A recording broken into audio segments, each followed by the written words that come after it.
In the spirit of respect, authenticity, and reconciliation, the town of Slave Lake honors and acknowledges that we are situated on the traditional lands of Sawridge First Nation within Treaty 8 territory, home to Indigenous, Métis, and Inuit peoples who have occupied these lands since time immemorial. Welcome, everyone. Councillor Ferguson. A motion to adopt the agenda is presented. Okay, any further discussion? Call the question, those in favor? And that is carried. Okay, first up, we have Stage North for our delegations. Come on up and we'll turn the mic on for you. You want to just say who you are and your names, that would be great. Address as well, please. Address as well? You do, it's a rule. Okay, sure. You wanna know where you live, Neil? Yeah,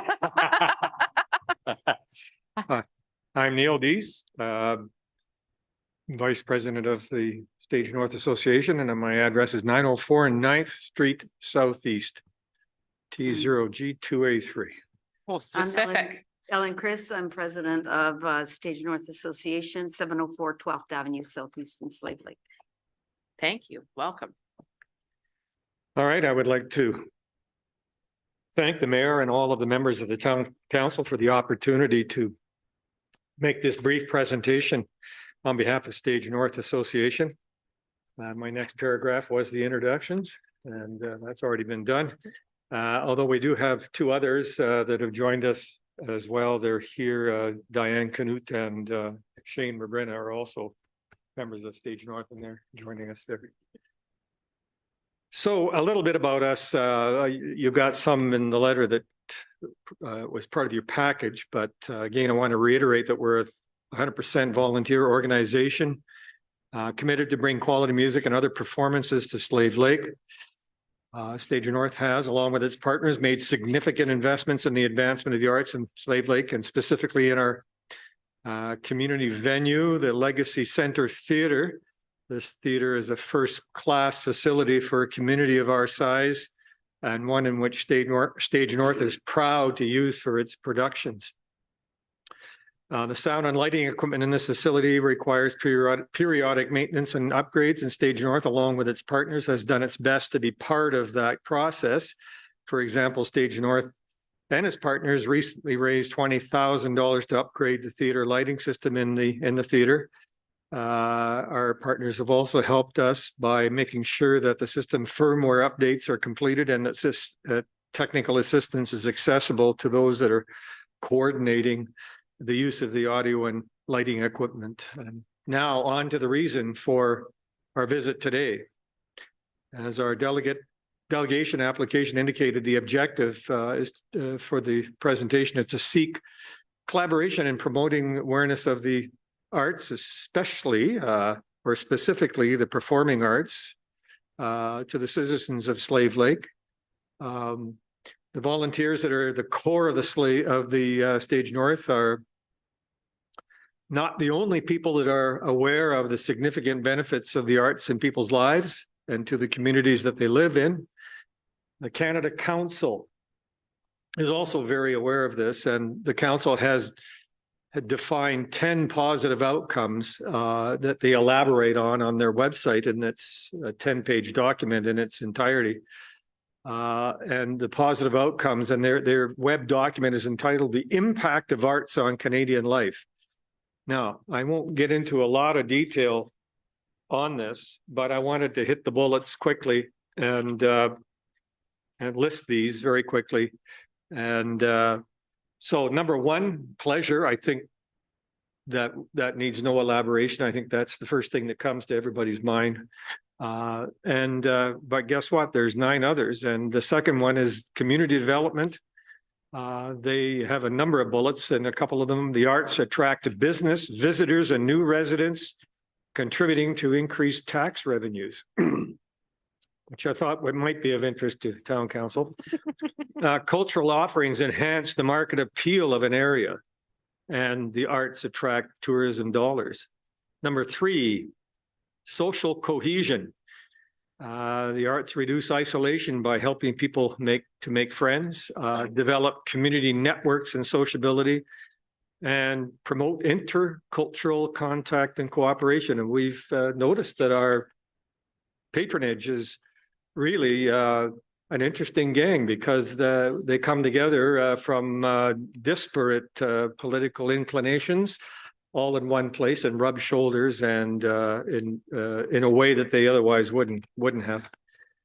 Number 4, mobilization, which has to do with activism and taking action, that sort of thing. And the arts are one of the principal means of engaging public dialogue, and they support the creation of healthy communities that take action. Social engagement, 3 big things here: volunteering, donations, and neighborliness. And then I won't go through all the stats, but here it basically says that there's a high percentage of people that are involved in arts, whether attending concerts, art galleries, film goers, all of this sort of thing. They're much more likely to do volunteer work, make donations, and help a neighbor out. Local identity and image, that's number 6. I'll move on to number 7, youth and education, which really pertains to arts in its participatory mode where they're actually involved. Health is a big one. Arts can decrease anxiety and depression and have a positive impact on how people feel. Number 9, personal skills and knowledge, again, participatory. And finally, 10, municipal planning, which is an interesting category that I urge you to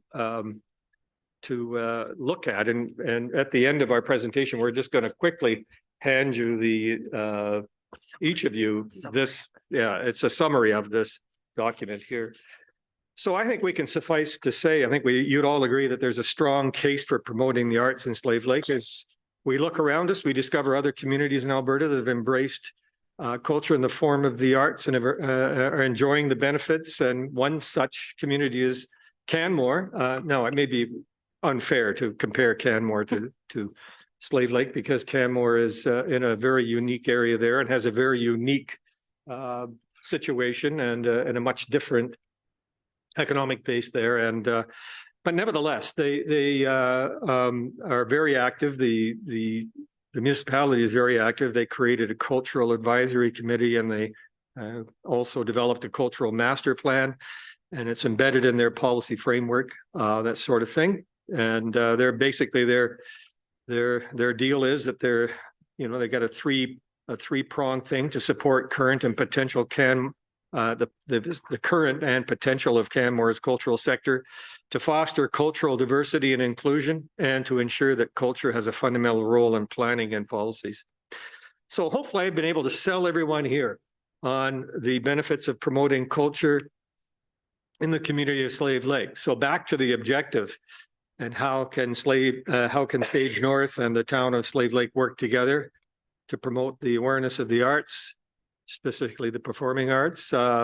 And I'll put an even finer point on it. In what ways can the town of Slave Lake help to promote Stage North and Stage North performing arts productions so that the organization is able to reach a wider audience of Slave Lakers? Well, we have 5 suggestions for the consideration of the council here, and I'll just move quickly through the 5 of them. And they're very specific. They're not sort of abstract. They're quite concrete. So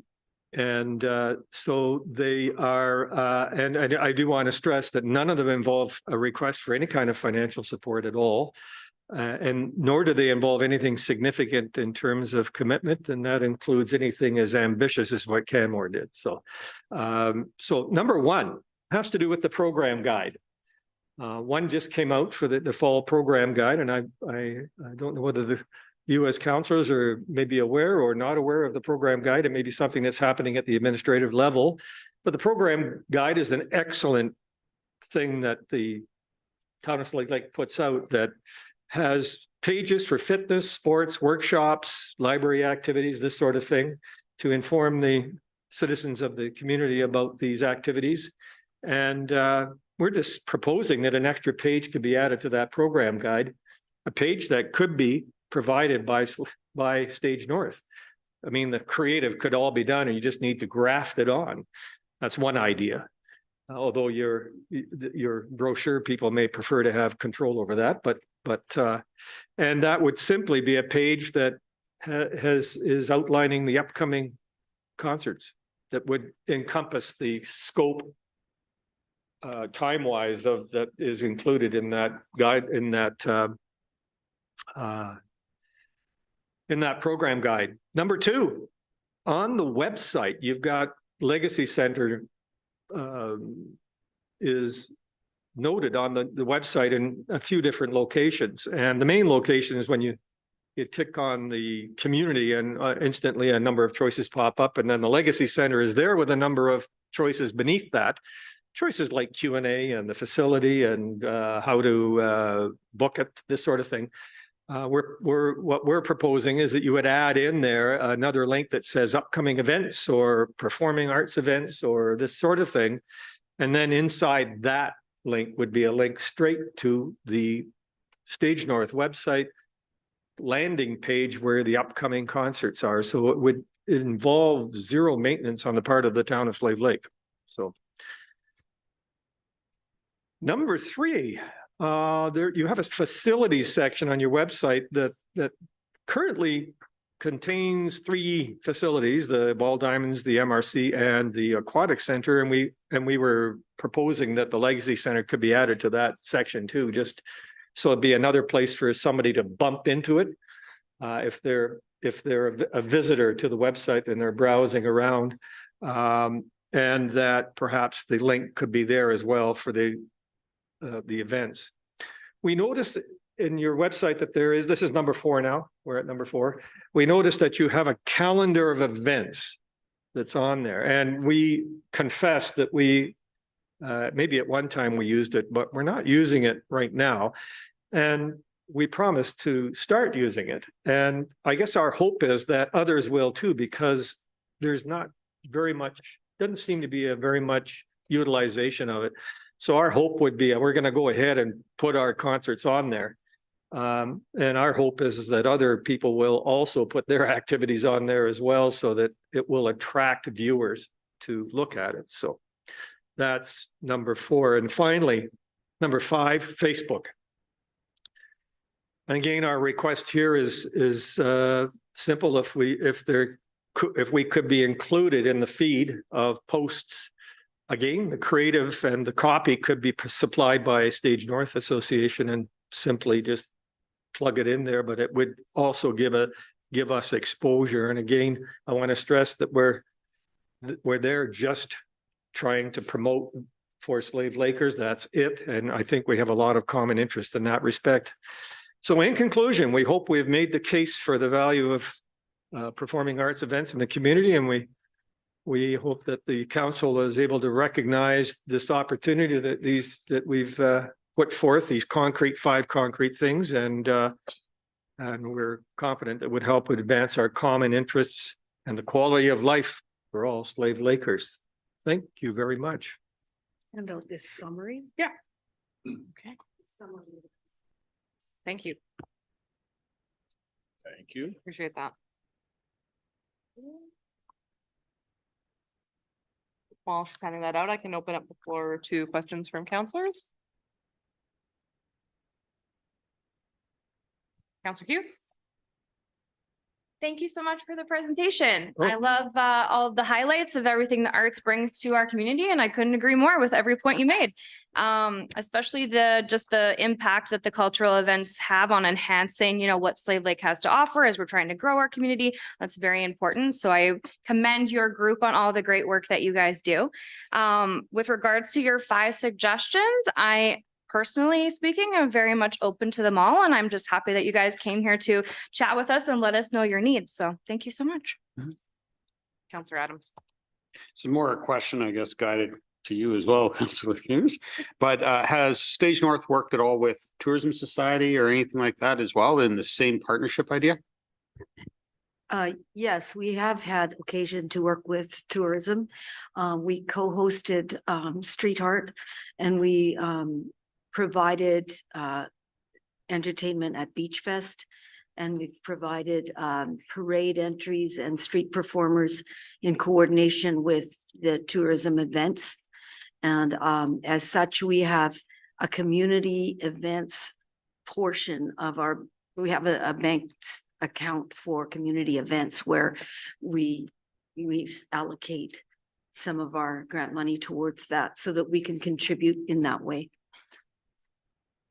Does that answer your question? Oh, yeah. Counselor Moallem. I just want to say that this is another example of some of the good people we have in our community. As volunteerism seems to be trending downward overall throughout other communities, our community seems to never be stronger. I applaud your team and we'll hear about some other community groups later on in State of the Lake that are much like you deserve our attention. And like him as well, I think the 5 points are great. I definitely approve of all 5 of them. I definitely have had the opportunity to work with Ellen a couple of years ago. I've seen your passion and I'm glad that it spread through your team as well. We're lucky to have you guys in our community.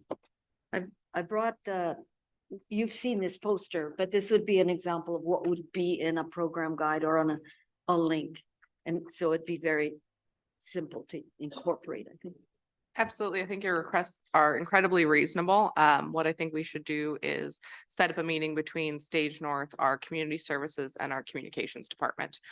They obviously hold the keys to the castle when it comes to our website, because I know you don't want any of us mucking around with the website because that won't be, you won't like the result that comes with that. So I'd like to default to our town administration. And then if we can set up a meeting with Stage North and community services and communication and go over your asks. And I think there's a lot of reasonable that we can come to some arrangement between that.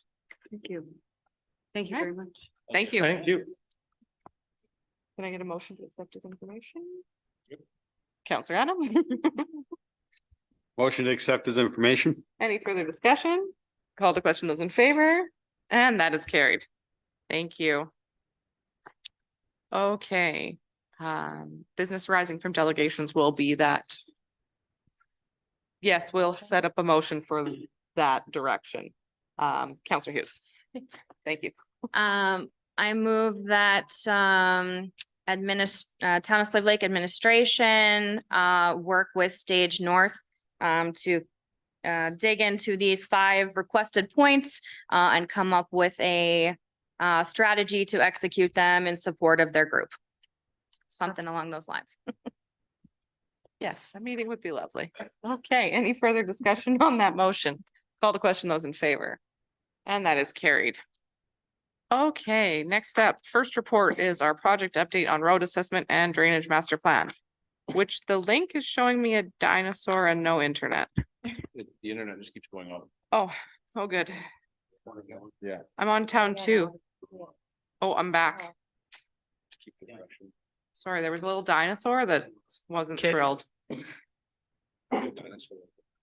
T-Rex. It's a T-Rex dinosaur that showed the link was broken, but I'm done now. Continue. Sorry. Thanks, Kush. Good evening, your worship, members of council. The purpose of this report is to provide council an update on road assessment and drainage master plan study.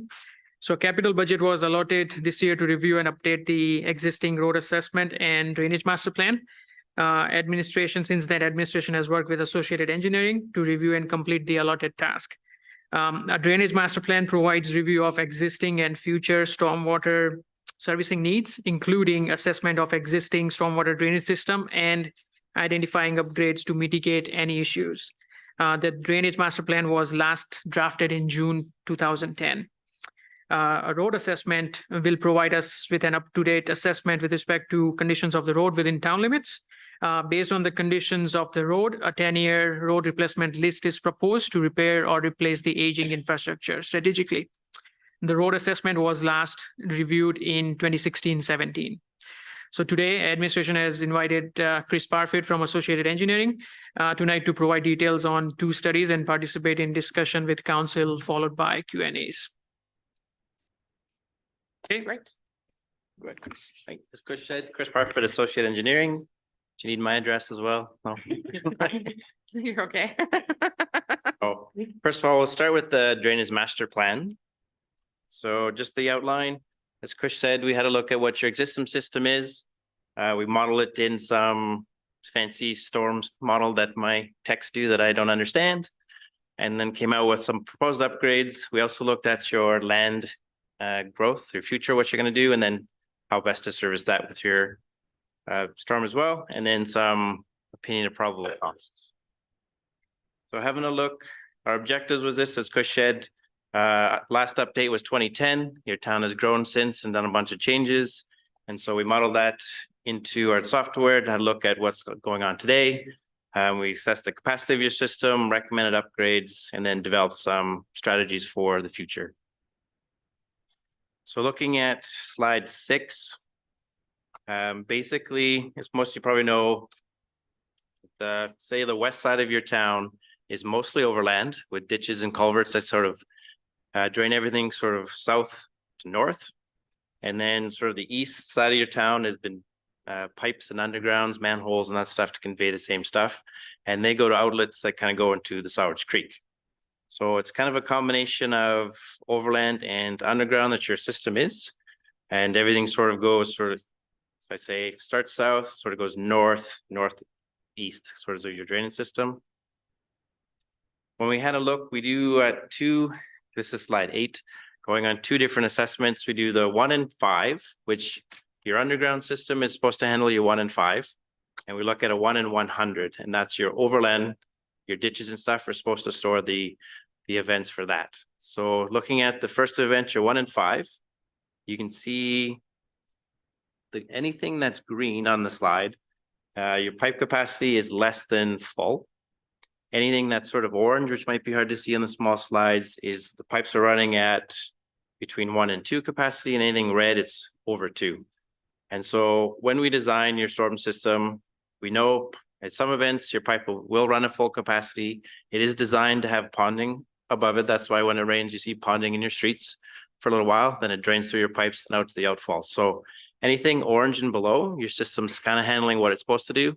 Anything double like red means it's over capacity and it's ponding too much on the surface, and it could be affecting roads. It could be flooding basements. It could be doing that kind of stuff. So as you look, you can see the major one and the biggest one in town, 1 and 5, is the Sourage Mall. That parking lot in there has always been a problem for the town. It's 2010 was a problem. It's still a problem today. So that one, you get about 6 to 8 inches of ponding when a 1 and 5 floods. Then you can see sort of the northwest, there's some 4th Avenue, 2nd Avenue Northwest. They're running at sort of, in that 1 to 2 range, but our model says it's closer to 2, but not quite over that yet. Down into sort of the southeast, you can see 14th Ave, you have, 10th Ave Southeast, those ones in those areas, you can see a bunch of sort of oranges. Again, they're not too bad, but they are on the higher end of the spectrum. So we've highlighted those ones. And then if you look down, you can't really see it, but across highway number 2 by the Petrocan, there's some piping in there that's also orange. And so they're sort of that high range as well. So overall though, 1 and 5, your system's handling it really well, just a couple of problem areas. Going to the next slide, if you look at the 1 and 100, you can see, your drainage ditches sort of in the west. The darker the blue, the higher the ponding. So some of these ditches on that side are actually fairly deep. So even though it may look like it's a ponding of 1 meter, your ditches there are more than 1 meter, so they are handling them nicely. So most of the overland flooding is working well. And again, it's just those same highlighted spots that are the issues that are turning worse in the 1 and 100. Sort of the mall, sort of the little areas in the southeast, and then a couple areas along Main Street, further in the northwest. So those are the big problems. Those are what we're going to look at for upgrading. So moving on to, if I can get this work, slide number 11. We gave you sort of like 4 areas to look at upgrading, and the timelines with these ones. I mean, these have always been flooding. As soon as capital comes sort of available, these are kind of the order we'd say you should look at and we recommend. Since the mall is the worst case, maybe have them upgrade their system. Then upgrade number 2, sort of look at the southeast quadrant, 14th Street, southeast, 12th, and those ones through there. Upgrade number 3 is south of the highway down by Petrocan.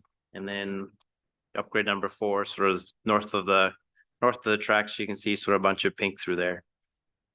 Again, you know, as we recommend doing as the funding comes available, these are just recommendations. Moving on I to, have a question for you. yeah, sure. When this was developed, does it take into consideration like the impact on residents? So I see like the number one priority is by the mall. Yeah. But that doesn't impact our residents' basements. So did it take that into consideration or was it strictly Yeah. based off of capacity and flow? We looked at both. So most of them, even though the pipes are over capacity, none of the basements were getting affected. It's going to be more of the roads and where they're parking. Okay. Whereas in the parking lot, you know, it does affect commercial, the businesses there. So that's kind of a higher risk. There is one sort of, if you look at south of the tracks and west of, there's a Highway 88 in there. If we upgrade those guys, you know, those ones are getting close to having basement flooding, but not quite yet. Thank you.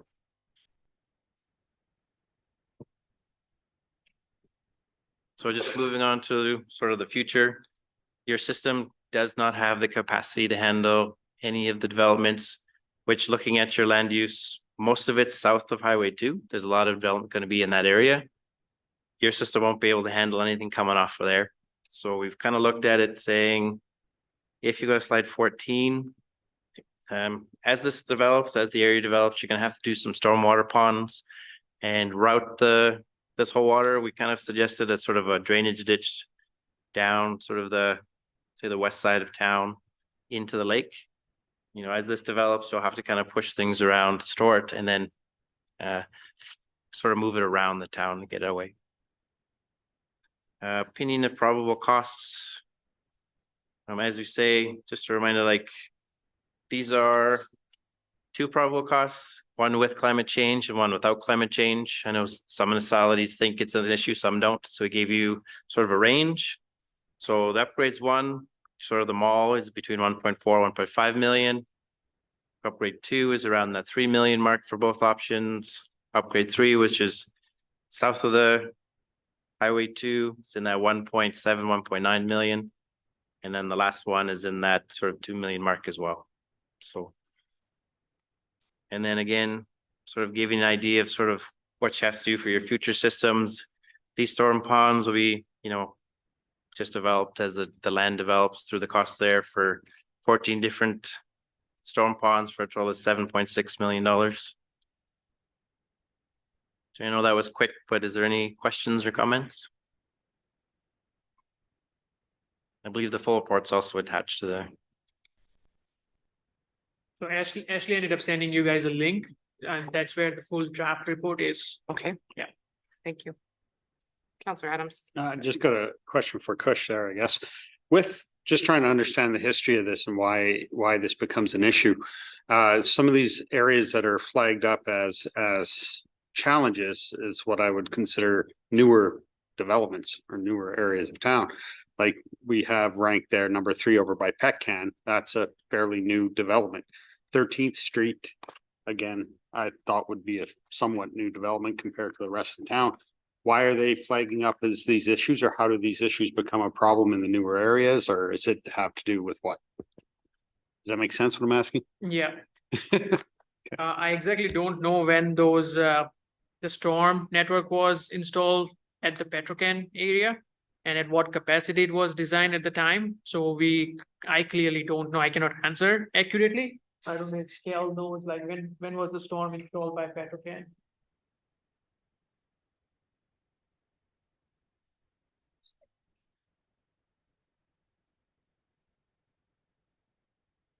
Okay.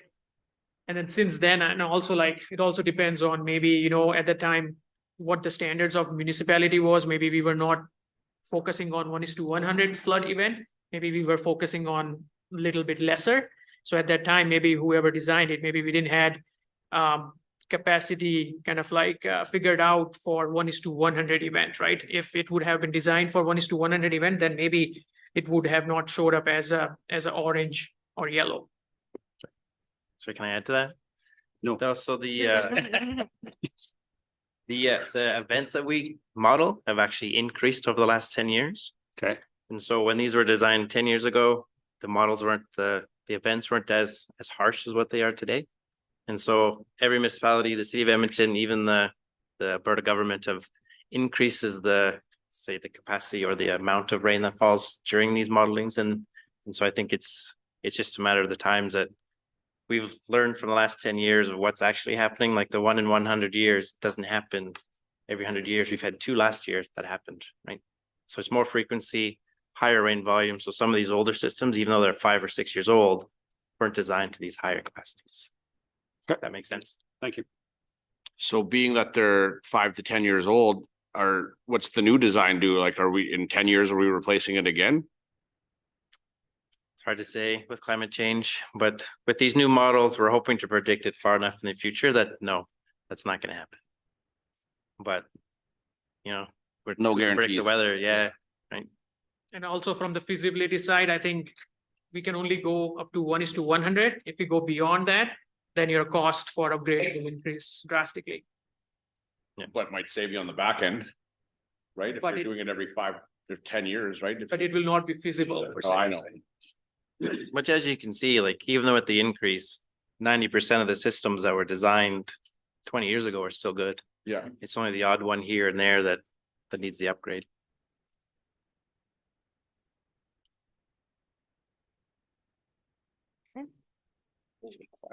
That's fine. Steve, are you sure you have no more questions? We can get into the whole reserve funding. That's for budget tomorrow. Okay, we will move on to road assessment. Okay. So moving on to the road assessment. As Kush mentioned, in 2016, your roads were, the whole town was assessed. And since then, I think through the years, they've done some road repairs. And so the town approached us saying, you know, every 5 years, we just kind of want to have an idea of what the roads are doing. They went around town, they gave us a list of the worst 25% or about 11 kilometers of the roads in town to assess. And so through that, we kind of gave you sort of a 10-year capital plan. And if what the town wants to do is every 5 years sort of update that 10-year capital plan. So it's kind of a, you know, moving target. So we'll kind of go through the outline on slide 2. We'll tell you what we did and how we did it. We've come up to a condition grade with both your roads and sidewalks. Then we looked at it and did a risk-based prioritization. And then, you know, we listed our proposed a recommendation 10-year rehabilitation program. So with the methodology, we used a standard ASTM 6433, which is a common standard for sort of assessing your pavement condition. And what you do is you look at, here's 12 different defects. Each defect is rated throughout your system. So if there's alligator cracking, if there's edge cracking, that kind of stuff, we look at it. Is it there? How much of the road has it and how severe it is? So if it's low, if it's high, or if it's severe, each of them gets a rating. And from that, you know, every road starts at 100. And depending on how you rate it, it's deducted. So the higher the score, the better the road. And it's sort of the same with the sidewalks. Slide number 5, you can just give you sort of an ideas of what we're looking at. Alligator cracking at the top. You can see the low one, there's some cracking, doesn't look too bad. The high one, there's big spacing between the cracks, there's pieces missing. And so that's sort of what we looked at throughout your road. And we kind of had our inspector walk all 11 kilometers, taking pictures, assessing and measuring. And so slide 6, you can see the blue is where the roads we actually looked at, and the yellow are the sidewalks. And so basically we kind of did the sidewalks and road together. As I said, Christian Calvin drove your city or town, sorry, and gave us the worst roads to have a look at. So that's how we picked which ones we wanted. And then go to slide 8. You can see on the side there, if it's dark green, means it's really good condition. Lighter greens, and sorry, as we go to sort of, I don't know if you can see the bottom color, but it's a dark red, it's a big fail. So as we expected, there's 0 greens, really good ones, because, you know, we got picked the worst ones of your city, town, sorry. There's lots of satisfactory ones. Your main street's looking pretty good. 6th Avenue, it's looking not bad, and then it kind of goes worse from there. You can see some of the red ones, some of your older ones. There's one tiny little piece off Sixth Avenue. Sorry, I can't read what street that is. That's failed, and that's the rest of them are actually either fair, poor, or very poor condition. And then with your sidewalks, same sort of thing. You can see sort of most of them's green with some red and pink. The one thing I'd like to point out is that there is 92 different tripping hazards that we looked at. And so regardless of how you want to prioritize your roads, you should actually go out and fix your tripping hazards because they are kind of dangerous. Then we went to sort of a risk base. So the first score you got there was your sort of pavement condition index. And so the lower your pavement, the PCI score, sort of the likelihood of failure score, you got a higher one. So you can see the 4 to 5s. And then we looked at, you know, is it a collector? Is it local? Is it residential? And depending on what that was, gave it a consequence score. So basically, if it failed, who's it going to affect? And then we also looked at what it was leading to. So if it was going to a school, if it was going to commercial, if it was going to your hospitals, it also got a higher score. So based on that, you go to slide 12, you can kind of see the black dots. So if it had a high likelihood of failure, 5, but it was sort of at a residential, it only affected a couple of houses, you know, it only scored like a 7, which is a low risk priority. Whereas one of a less likelihood of failure, but maybe went to your hospital, it went to a higher one, could go to 15, right? So we kind of looked at where it was going to and likelihood of failure to kind of give an idea of sort of a risk-based prioritization. So 13 gives us your low, medium, high score of these are what's going to happen. So a Caribou Trail, you know, was sort of fair condition, but it's used very well. Lots of people in this town use it. It goes, you know, kind of a major route in your town. So it's a high priority if that road fails. Same with sort of 5th Street, one that's going towards your hospital. Around their hospitals and your schools, you can kind of see most of them got red because they, you know, it's a big impact if these roads actually fail. Any questions so far on the priorities? Moving on to our suggested 10-year program. So just based on our risk assessment, we do recommend sort of this 1 to 10-year order. You know, the first year sort of being by the hospital, sort of 5th and 3rd there. Yeah. And then you can see we kind of color coded, kind of go around. And the way we kind of put them together is we tried to put one street for reconstruction and then a few streets of just mill and overlay. So you can kind of physically do that in the summer. And you can kind of slide 16 will give you sort of the probability of costs. Again, we tried to keep it around, or at least try to make it a 3 million mark. If we want to do less than that, then we'd have to extend it to a longer than a 10-year program. So you can see, you know, 2nd Street Northeast, that one's just a mill and overlay. Your 2nd Street Northeast, a different part from 3rd to 4th Ave is a reconstruction. You know, 5th Street North Ave, reconstruction with some mill and overlay. And then if you look at the concrete work, the letters there, if it's a WB, it has a walk on both sides. If it's a 1W1C, it's a walk on one side and curb on the other. And then for underground, we also talked to your operations and seeing if they had any problems with the water and sewer. So if there's also water and sewer issues, we've kind of bundled them up together with the roads. So it's either a spot repair, sanitary full repair, or water repair. So that's what those letter means. And we kind of go through all the years to year 10. Unfortunately, year 10 got pretty high because there's some big streets, but again, in 5 years, we can reassess and see how things are holding up.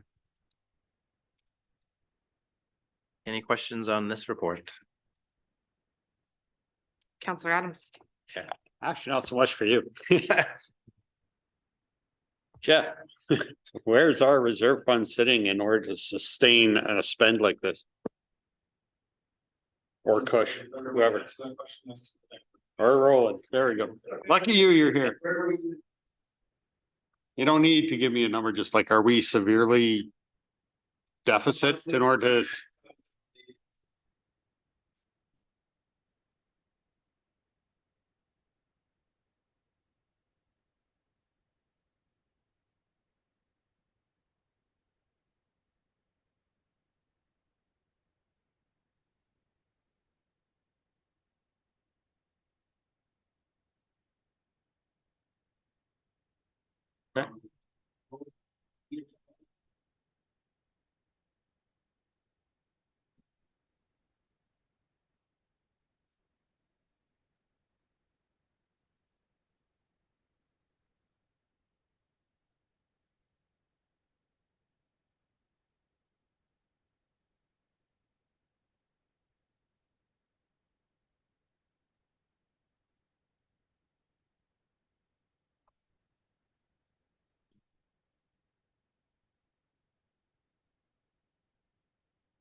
Is it still scheduled to drop in the next year? Like it did the last two? It should, They it were- should sustain because they're, They were trailing a year though, right? yeah, but it should sustain because it just should sustain. That's good enough. And there's also a bunch of advocacy on the Alberta municipalities front regarding a portion of LGFF that is given The to, starting point. distributed to, distributed out. So I think there's some advocacy there, but as far as definite numbers, Not yet. not yet. So then also on your list in the southwest, on that service road south of Whitecap. Recreation and that Yep. where the old Burger Baron was, is that? Since we have minimal development there, is that actually a well-used road that would? Because you ranked it as severe and you had it as like a year 3 priority. On that road. So it is a service road into town, right?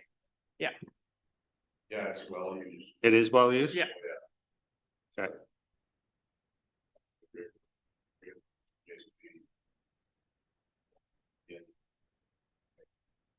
Coming into Grizzly Ridge there, yeah. Yeah. Yeah, coming around into Grizzly Ridge, but that one service trunk gets used a lot. Okay, I didn't realize that.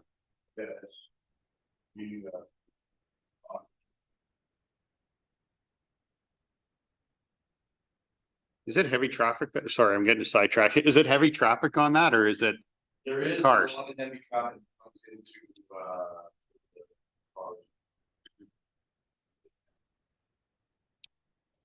Okay, okay, thanks, sorry.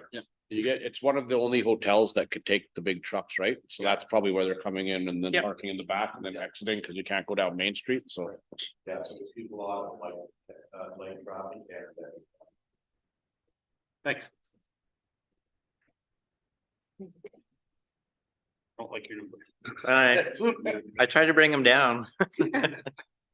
Councilor Ferguson. Is there anything we can do, outside of the resurfacing or the complete rebuild that would lengthen the life of our roads? Knowing that like this is a huge expenditure, we likely don't have the funds in our reserves. So what can we do as a municipality to lengthen the life of them? I say you guys had a pretty good pothole program, like putting Band-Aids on them, will stretch out pieces, trying to seal them up before the water gets in them. These are just suggested, I say, like some of the more severe stuff you could spread over longer if you want to Yeah. use some potholes on more of the fair to poor ones. And sort of extend the program.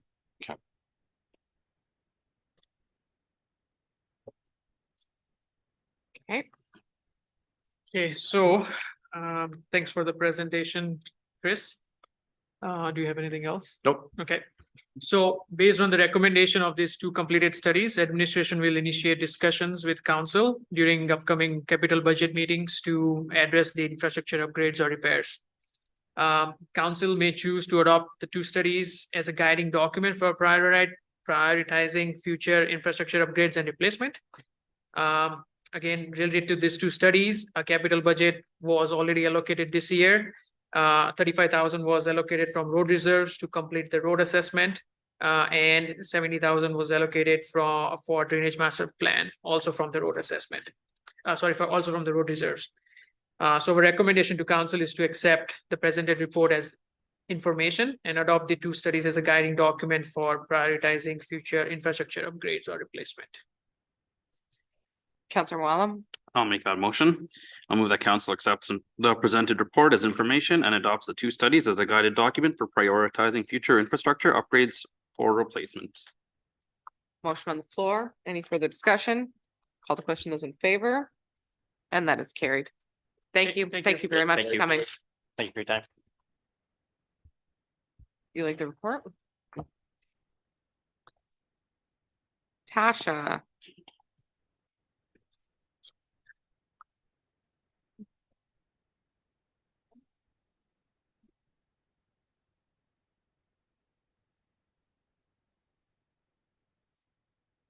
Report one. Well, three. Yeah, report one. I brought water. Not a bad You idea. like a smile cookie? No, thank you. I've had about 17 in the last 24 hours. I just thought I'd ask. No, I appreciate the offer.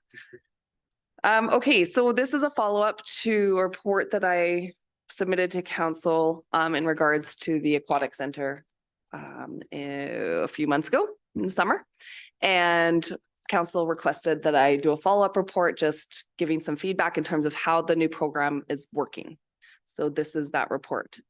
So just to give a little bit of a background into what we did. So we created the assistant lifeguard position, which was new to us. So what that required was basically the same as an assistant guard, but they could be 15 years of age. They had to be supervised on deck, of course, at all times, but we could onboard them earlier, which was critical to our operational needs. So that was one of the things that we did. So I'll just go right to the recruitment on page 2. So we remodeled how we recruit and onboard lifeguards. We launched a new program where we will pay for the training costs of local applicants that can pass a swim test and commit to work at the Northern Lakes Aquatic Center. So we took 5 people and we put them through that role, and we're currently working towards, so they're in the assistant lifeguard position, and we're working to onboard them into guarding positions as they go from 15 to 16 and get the proper training in place. Then we also remodeled how we onboard staff. So this is the assistant lifeguard, the actual position. So we created the new position called assistant lifeguard. This assistant lifeguard position can be 15 years old, completed bronze medallion, bronze cross, and in the process of getting their NL by 16 years of age or within a few months of completing the bronze cross. This position can be guarding on deck under the supervision of a senior guard. It allows us to fill the gap between the completion of bronze cross and when the national lifeguarding course can be offered. This will allow us to train our guards under experienced senior guards, increasing their training time significantly, resulting in higher service levels and higher quality of guarding. This does not replace our junior lifeguards. Our staffing model on deck remains the same to ensure the safety of our patrons. However, it does increase a slight increase in our ratio to compensate for the cost of the assistant guards. So in getting to how our service levels have changed.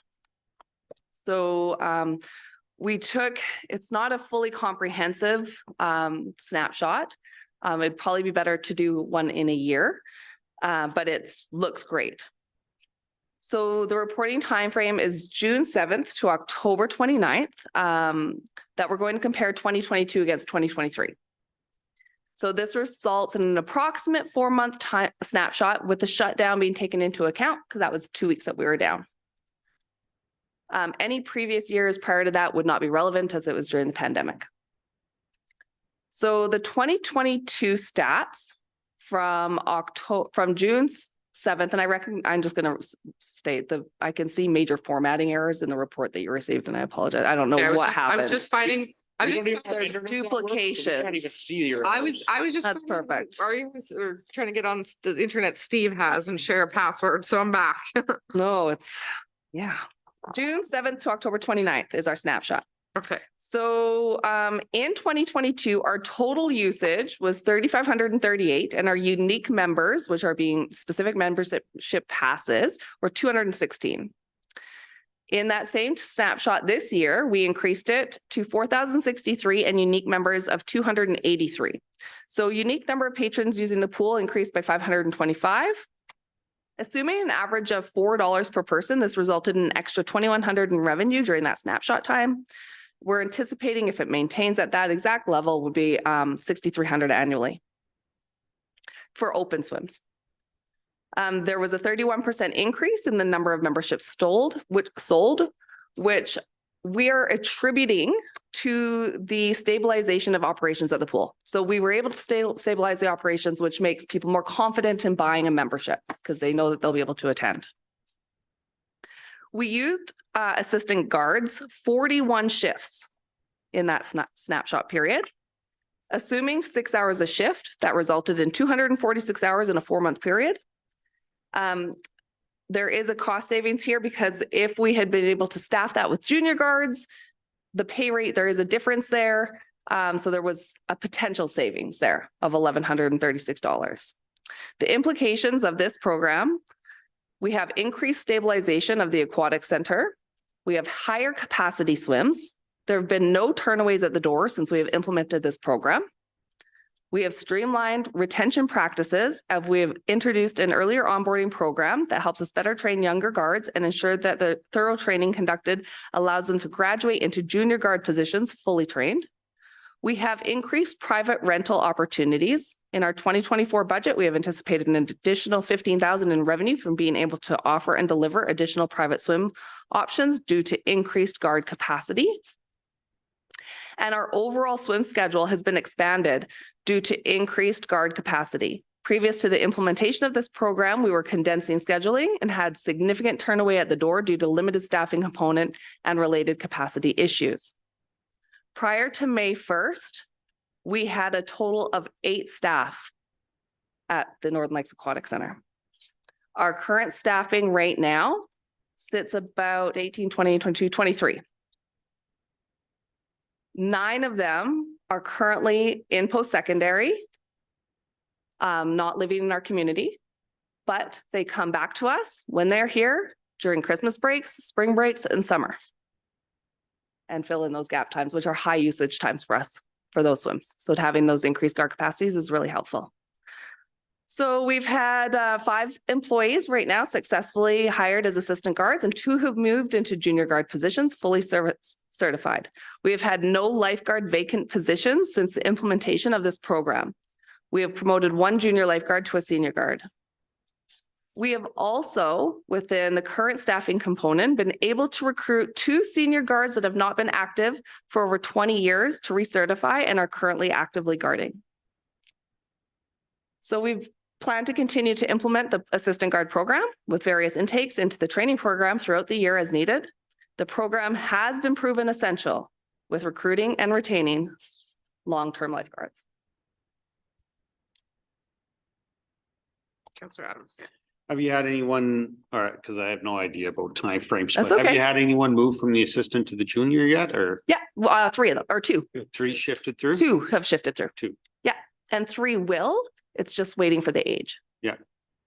And then how long does it normally take to get to that national lifeguard one or It- national NL, whatever you They call it? need to be 16 16, and then for how long to get licensed after that? whenever they can take Oh, the course. whenever? Yeah, Okay, okay, thanks. Yeah. Lifeguards are fully certified. Right. So This is time to go from junior to senior. experience and. yeah, it's hours of experience.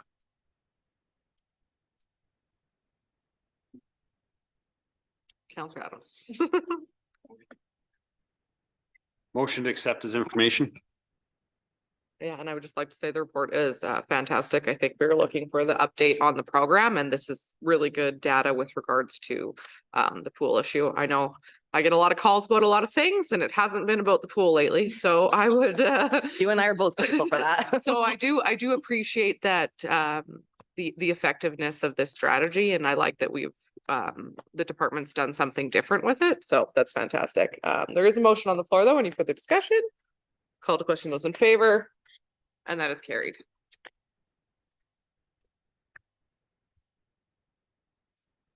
Green Okay, space contract. green space. Go. Have some water. Yeah, take your I time. did. While you guys are motioning, I watered. The purpose of this report is to request council approve the award of the tender of the green space contract. The green space contract expired in October 23, and Rytru had been the successful candidate in the previous tender and was previously awarded the green space contract. The green space contract is split into a total of 7 sections with subsections identified within each area defined by type of service level required. The current tender was issued at the beginning of October 23 and closed the 3rd week of October. Bid packages from 2 proponents were received. All bids were evaluated using the following criteria: price at 40%, references at 10, past experience at 30, and company profile at 20. Administrations carried out a best value assessment. 2 companies submitted proposals. Upon evaluation, it was determined that the best course of action was to separate the contract and award based on individual sections. The contract is to perform green space maintenance in areas located through the town of Slave Lake from approximately April 1st, 2024 to September 30th, 2026. Total green space contract amount is valued at $102,127.54, which falls within the budget. Rytru will receive 3 sections based on the value of $44,382.06, and Morad Group will receive 4 sections based on the value of $57,745.48. Separating out the sections provided the town with the ability to select based on our best value based on each section, given the criteria listed above. Rytru and Morad Group are both previous contractors with the town of Slave Lake in various areas. They have good health and safety practices. The options on the table for council are to, one, award the contract of Morad Group at 57,745.48 and Ride True at 44,382.06. Or number two, to award the entirety of the contract to one vendor, which would put the contract over budget. Or three, request administration to retender the work. Just a question. So with regarding rewarding it to one vendor and it going over budget, when we piece it out like this, they don't go over budget? No, So because they quote for what? based on each subsection. Yeah, so you've broken it down to where it's under budget and the town saves the most money? Yeah.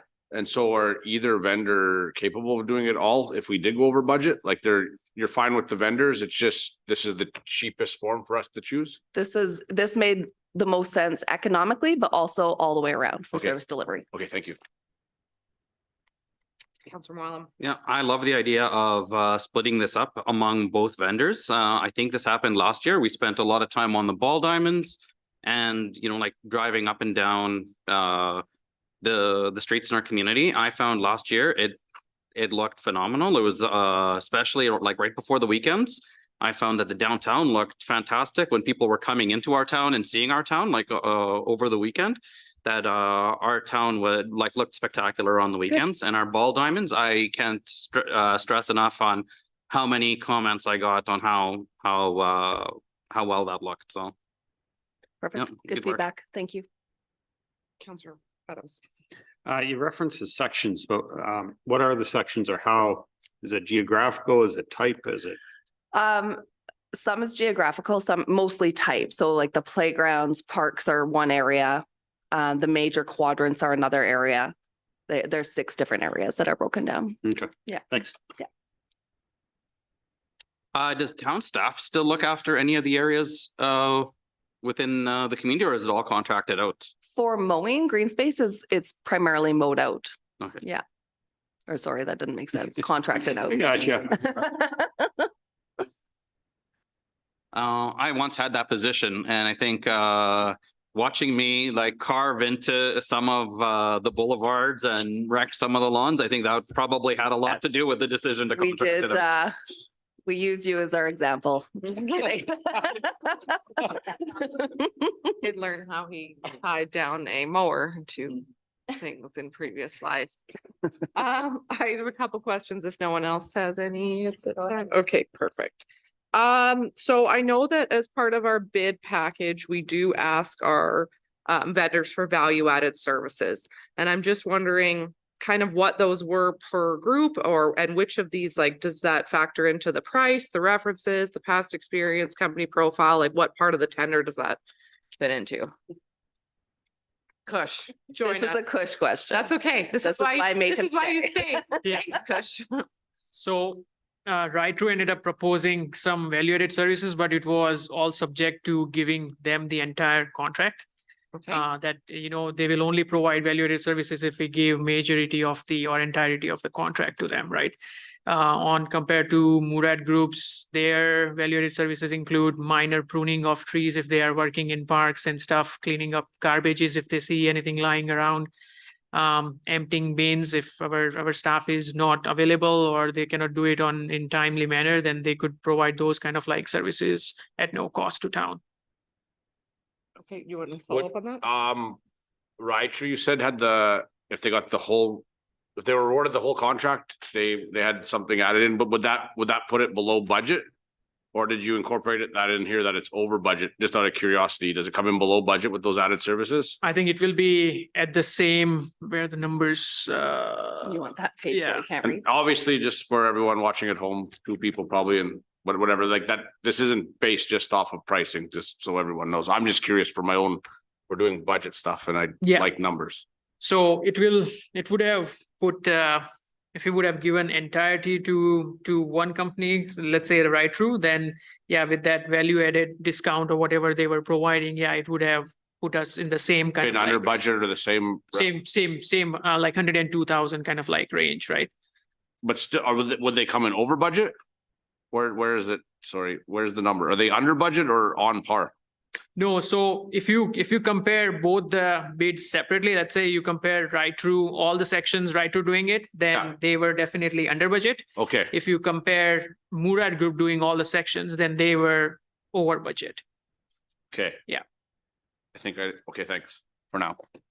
Thank you. Okay, so to award the entirety of the contract to one vendor wouldn't put, one was over budget and one wasn't. One under, right? And also we had to factor in some experience that we had with the vendor in the past kind of like contract. So that was also part of our kind of like bid evaluation. Okay, and then I just had another question, or you go ahead. No, Go ahead, I'm was- still thinking, I'm just thinking with my hands in the air. Okay, Oh, I took that as the it signal. was like an to ask the epiphany. I went, question. poof.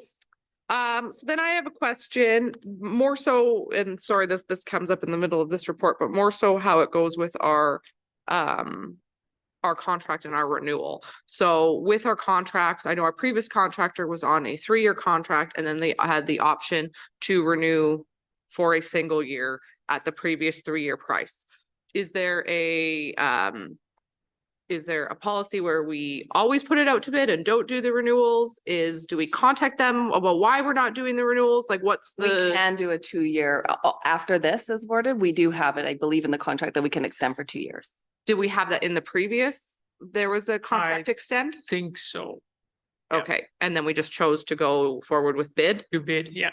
Okay, and is there a reason why we did that? I think it was more regarding service levels, I believe. Okay, was Yeah. your service levels? Yeah. Okay.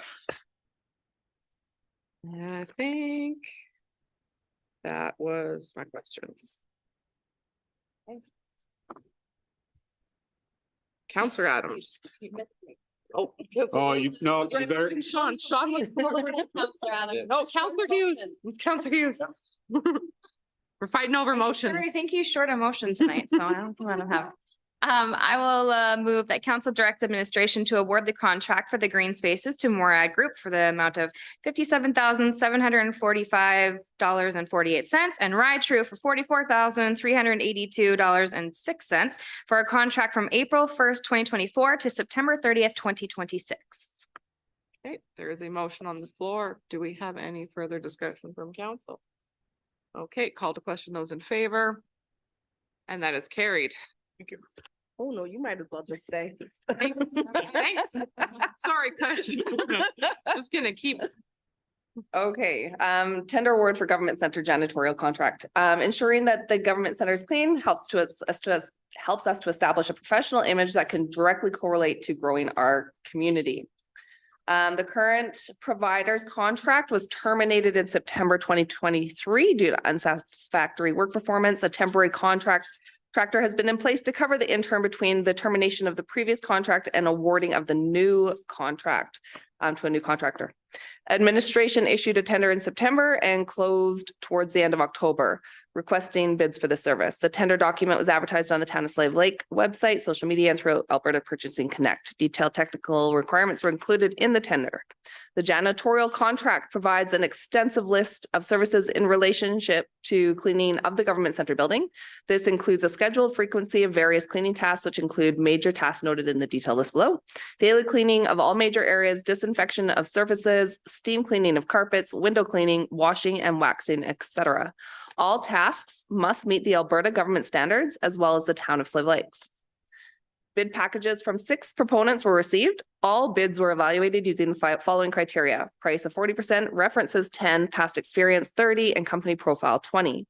Administration has carried out a best value assessment. Morad Group is recommended based on being the highest scored evaluation of the bid packages. Morad Group was a previous contractor and is also our interim contractor and has worked with administration to ensure excellent communication and services. They have good health and safety practices. The options on the table for council are to 1, award the contract to Morad Group, 2, to award the contract to another vendor, or 3, request administration to re-tender the work. Morad Group's price was $12,550 a month plus GST. The overall value of this contract will be $150,600 per year, which falls within budget. 78% of these expenses are recovered from the lease with the government of Alberta. Okay. Councilor Crowe. This seems pretty cut and dry. I'd like to move to direct administration to award the contract for government center janitorial services to Murad Group, Inc. The amount of $12,550 per month for a contract from January 1st, 2024 to December 31st, 2025. Okay, there's a motion on the floor. Do we have any? Yes, we have further discussion. I was turning. Just one quick question, Jeff. When, and I know we've covered this before, but you know, beat me with the stick with it, but what is the process for us being able, because we're saying one of our options is to order to another vendor, yet we don't have a list of other vendors that were there, or what the point scale was between the groups. Do we usually do the point piece or not the point piece whenever we present? Well, typically, we're presenting the information on the recommendation of administration, so Okay. I mean, it's typically, we've already done the legwork for you. Right.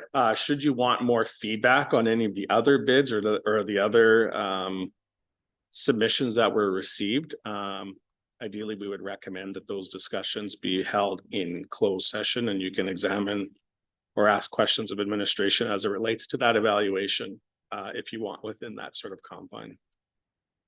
Okay, thank you. It was just more of a general piece. I have another question as well. I agree past experience should be a factor in this, but I believe in the weighting. But it prevents new companies from actually competing without dramatically underbidding the project, where it's probably not worth it to compete or to complete the project. So I think by having, what is it, 30% or 40% based on history, 30%. Where a new company who doesn't have that is going to grade lower and probably has to dramatically undercut the project just to get their foot in the door to create that that experience, I guess.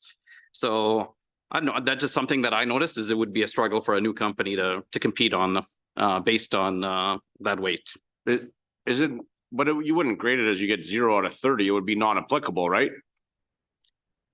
They will lose point pretty much, right? So you actually lose the points if they've never done past experience. I thought it was more to make sure like some of our vendors who don't have a great past experience are captured. So if a new company's coming in, like Ali's saying, and you're not getting those points, that's absurd. I thought it'd be more non-applicable, and then you'd have to write off Ali's company against mine because I'm non-applicable.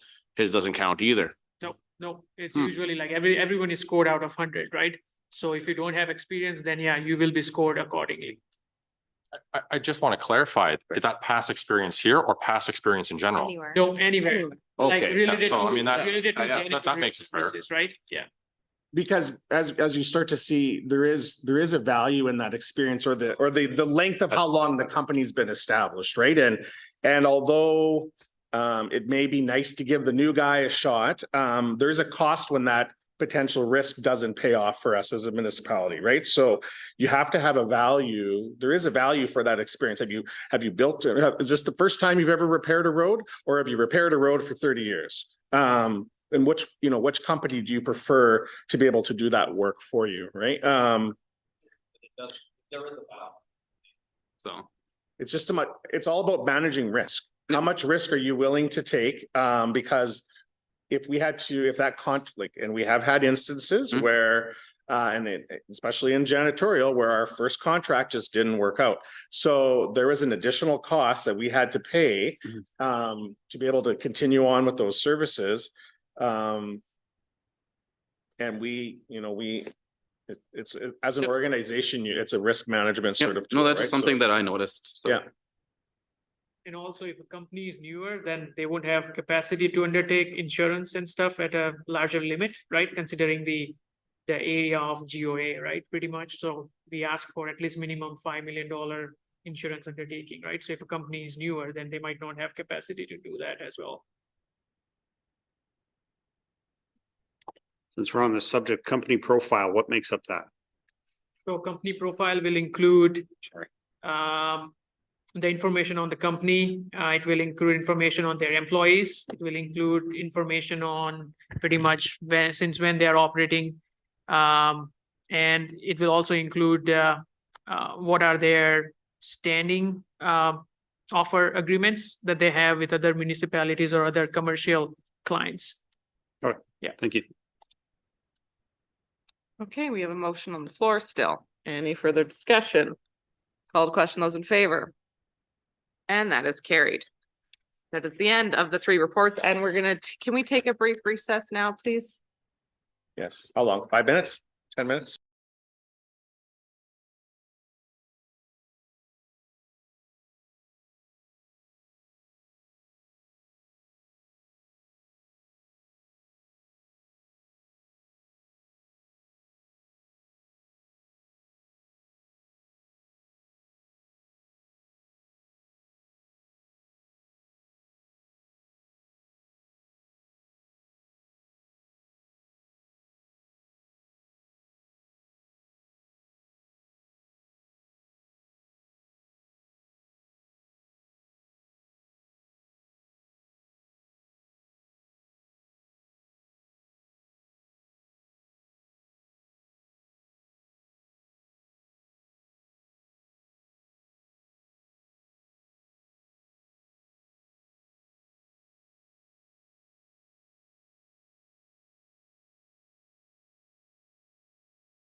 just to give an update on the town office service levels, reception service levels. Just a bit of an overview. The town office reception desk service levels play a pivotal role in shaping the first impressions of visitors to the town, as well as promoting a welcoming environment to residents. A well-executed reception service goes beyond the typical tasks of answering calls and directing traffic. It should promote warmth, efficiency, and professionalism. The frontline staff at the reception desk serve as the face of the town, setting the tone for the visitor and resident experience. Timely and courteous assistance, coupled with an ability to anticipate and address needs, can elevate service levels significantly. A proficient receptionist not only manages inquiries, administrative tasks, but also creates an inviting atmosphere that fosters positive interactions. Ultimately, the effectiveness of the reception desk service levels can be measured not just by the completion of tasks, but by the lasting positive impression they leave on everyone who walks through the door. Just to give a brief history on the reception desk, from 2013 to 2016, the reception desk was managed by a team comprising of 2 receptionists and a utility clerk. One of the receptionist roles, initially established in 2011 as a recovery position, had its funding expended. Following the removal of this position, finance strategically reallocated the taxation clerk to the reception desk. This decision aimed to enhance the service levels and ensure greater accessibility to the services that residents commonly seek. Furthermore, finance has consistently broadened the spectrum of payment options accessible to residents, actively promoting these alternatives to foster convenience and flexibility.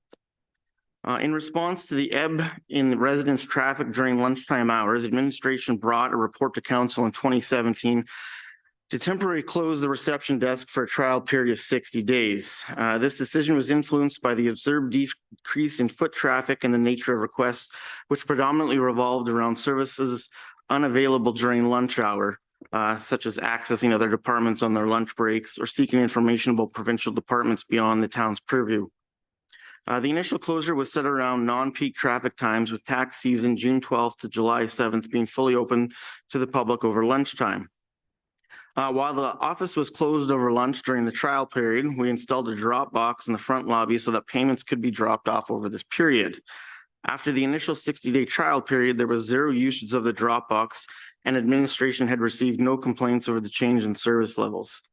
Administration also monitored the foot traffic in 2017 and 2018 during lunch hours over the June 12th to July 7th period. In 2017, we saw approximately 14 in-person visits, mostly in the final week of June. In 2018, there was approximately 6 in-person visits, none of which occurred in the final week of June. This trend raised concerns regarding the efficiency of maintaining regular reception services during this period. Based upon the observed usage of service, administration strategically aligned our operational hours with the fluctuating demands of our residents to optimize our services and focus more on remote service delivery options. In 2019, administration fully closed the office over lunchtime for the entire year. In 2021 and throughout the pandemic, we aim to continue providing our services to the public both in person and remotely. We recognize that not all residents had the capacity or the capability of only interacting with the town remotely or online. We endeavored to provide our services in a space that complied with the legislative requirements, kept our staff and residents safe, and ensured that our services were available. In-person reception services were unavailable to the public for 1 week during the onset of the pandemic, and were open to the public the following week on a limited basis. Over the course of the pandemic, reception services continually expanded the in-person availability to residents. We tracked the number of residents that entered our facility, as well as phone inquiries, to the best of our ability to ensure that we had the capacity and engagement people were looking for. In 2021, we had roughly 1,623 in-person visits, 3,976 phone interactions, and we also saw a large increase to our email interactions with a total approximate of 12,624 emails. As with many other businesses, the overall trend we observed over the pandemic and ongoing into 2023 is that more and more residents are engaging remotely. So that's kind of a brief history there. I did make a PowerPoint that's included in the package. Just to kind of go over, and if we could load that up.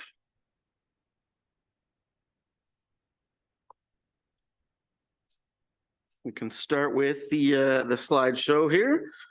So just a bit of the discussion here. So the town office reception serves as the first point of contact for residents and visitors, playing a crucial role in providing information, assistance, and support to the community.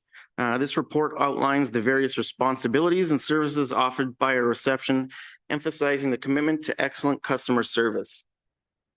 I think it was around 2021, our group kind of, the finance team got together and kind of provided what our kind of mission should be here. And I'll just kind of briefly provide you the highlight there. So our mission within finance is to provide excellence in customer service through our unwavering commitment to residents, staff, and guests to the community, through our understanding of municipal operations and a continued focus on innovative process improvement.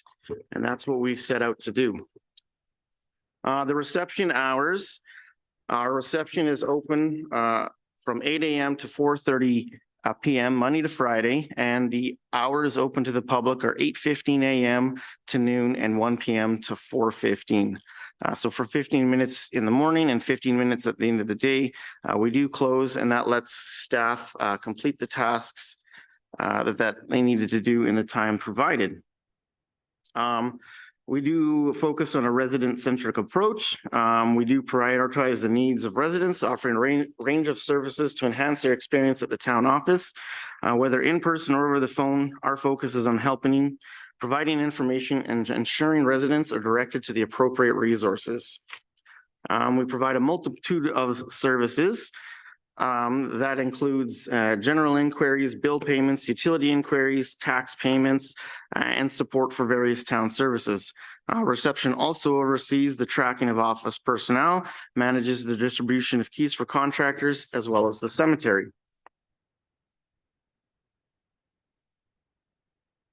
Next slide. How can we help you? So helping is what we do best. If we don't have the answer, we endeavor to find someone who does. Every person who comes in the office is greeted by us. And we ask them a multitude of questions to figure out exactly what their needs are.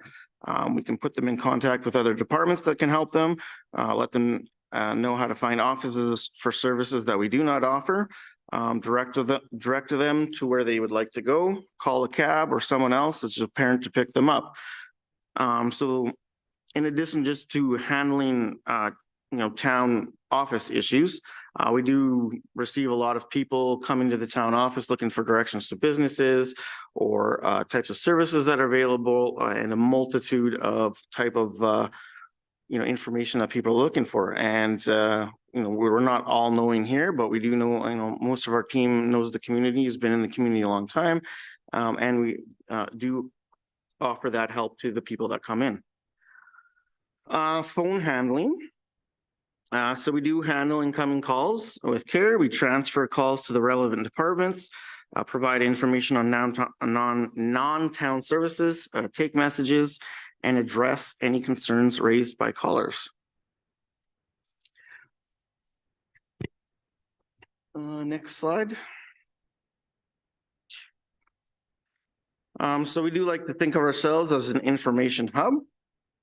And so these are just kind of some of the requests that we do receive.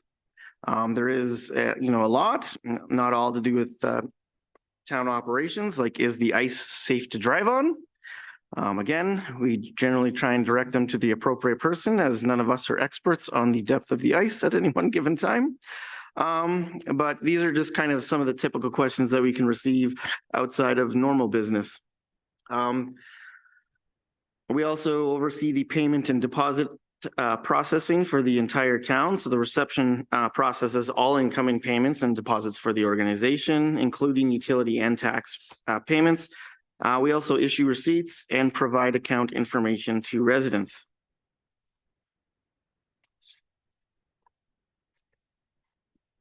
Other than that, I've kind of highlighted the community information. We do include directions to businesses, government services, waste disposals, recreational activities, and everything else under the sun. We also provide assistance to other departments by helping with scanning, postage, mail distribution, property information, paperwork, deliveries, and various other tasks as needed. In short, the town office reception is a vital hub of community engagement, ensuring a welcoming and helpful environment for residents and visitors. The staff's commitment to excellent customer service is evident in their diverse range of responsibilities, from handling inquiries and payments to providing general information and supporting other departments. Reception's role as the first point of contact reflects the town's dedication to serving its community effectively and efficiently. And when we're looking to the future, we've noticed, and I think a lot of other businesses have noticed, is the era of long queues and a surge in demand for face-to-face services is rapidly declining. While in-person services remain crucial, town administration recognizes the evolving landscape shaped by the current trends and interactions. With the growing reliance on digital platforms, the town can enhance its service delivery to tailor services based on community needs. This forward-looking approach not only ensures a more responsive and citizen-centric administration, but also positions the town to keep up with its technological advancement. To meet these demands, we are embarking on a substantial ERP, enterprise resource planning project that will demand a significant time investment in the upcoming year. This software is aimed at enhancing services for residents by giving them access to utility information, tax information, and a host of other resources at the tip of their fingers. Administration believes that it's currently providing optimal service delivery that meets the needs of the community within the service level it currently provides, given the resources allocated. And if you just go to the next slide, I do have a kind of a stat breakdown here of where our service requests are coming from in 2022 and 2023. So in 2022, we had approximately 2,876 in-person visits, roughly 6,000 phone inquiries, and 11,434 or 36 email interactions. 2023 year-to-date service requests, we've had 2,101 in-person visits, 3,700 phone inquiries, and roughly 8,200 email interactions. So that really pegs the bulk of how we engage with residents. Basically 85% approximately is non-in-person visits, phone and email interactions, with roughly 15% of how we engage with residents actually interacting at the front counter there. And with that, the last slide, we just have a summary slide. So really our goal is to connect citizens to the information they need. We aim to understand the needs of all citizens, staff, and guests alike, and to continually improve the services we offer, requested and required. And with that, is there any questions? Did we track any we've done walk-in calls and email. What about through fax? Is there anything through fax that we're still getting? Yes, there actually is. Do we track It's like that? actually a joke. No. I'm surprised that there was one. So no, we did actually, because I was part of a process there. We were looking at kind of when we did, I think, budget last year or the year before, I was looking to maybe save a couple of bucks and shut down a couple of fax lines. However, we still do receive not a lot, like I would say, a handful of months. So there is that need there to have that fax line there for that kind of small trickle, but it's few and far between. No, I'm just, I looked through some other communities. Westlock, Athabasca, Drayton Valley, RMD here in Lesser Slave Lake, High Prairie, Edson, Hinton, and Peace River all open through the lunch hour. So I don't know if there's something we know that they don't know. The one that is closed during lunch hour is Swan Hills. So I don't think the MD here is open over lunch hour unless they've changed that. Maybe I'll just look on there. Yeah. So, so when we did look at that, we have opened up a couple of times. So what have we found? We don't find a lot of foot traffic at lunch. A lot of the times, there's is just open not a lot 8:50. going on. MD website says they're open 8:15 to 4:30. I do caution, I'll comment before I get to Steve there. I do caution on the assessment of the, we've opened up the front desk a couple of times. I don't know if we'll ever really get the full picture unless it's open for a longer period. That being said, because it's not advertised and people aren't aware of it, people just assume that it's closed. And you know And how we- long it takes people to get in the habit of realizing that it's. We did do that in available. 2017 and 2018, and that's where really it was like, okay, let's we've noticed a significant service level decline over lunch. Okay, let's move it to where maybe it's more appropriate right over in the tax season so that we can help out and make sure that, somebody can't make it, they can still make it in over that time period. And what we just found is that it just trickled out. Like in 2018, we were actually really surprised where we were open the last week and had absolutely nobody come in over the lunchtime period, not one person at all to come in and interact in that way. And throughout the time too, while we are closed, we do we do try and go above and beyond. So if there is a resident who says, what, I need I have a tax contract or I have this, I can only come in at 12:35. We'll schedule an appointment with them and, meet with them over that time period. So we have found some success in there. So while we are generally closed to the public, we still do meet on those off hour times. Taxes, again, that's another one where not only have we met people who, need that kind of service there at that time, we've also met, say at like 5:15 when the entire office is closed to try and target those specific needs of the people that need them. Councillor Adams. I guess what I'd like to understand, with us being closed at lunch, what is the advantage that the town has by doing that? What is the advantage? It's managing the resources that we have right now. So the personnel. So some of the challenges that we run into, and especially now with varying work schedules, is having sufficient number of people in the office. So I don't want any of the receptionists, like one of them just sitting in the building on this side of the building alone. So if everybody else is kind of gone and you have one person here, then we're going to have multiple people in the building at any one point to make sure they're not working alone. They have access to that kind of stuff. Currently right now in our situation, we have 2 receptionists.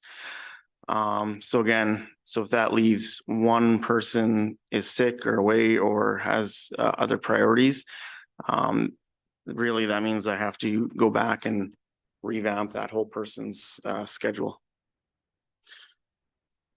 One of the other things that happens is, as Roland kind of alluded to, in the case of our office, and we live in a small town, a number of you also work at your business and might go home for your lunch. Well, that's what happens with the vast majority of our staff. So if someone was to come at 12:15, if we had a person at the desk and say, I'd like to fill out a planning application, or I'd like to talk to someone in the project, or I'd like to talk to someone in operations, or I'd like to talk to one of the community service managers. Well, they're all gone on lunch during that period of time already as it is. So not that all of those inquiries during that window between 12 and 1 would necessarily be referrals, but there's nowhere for the phone, the phone calls just get forwarded to voicemail.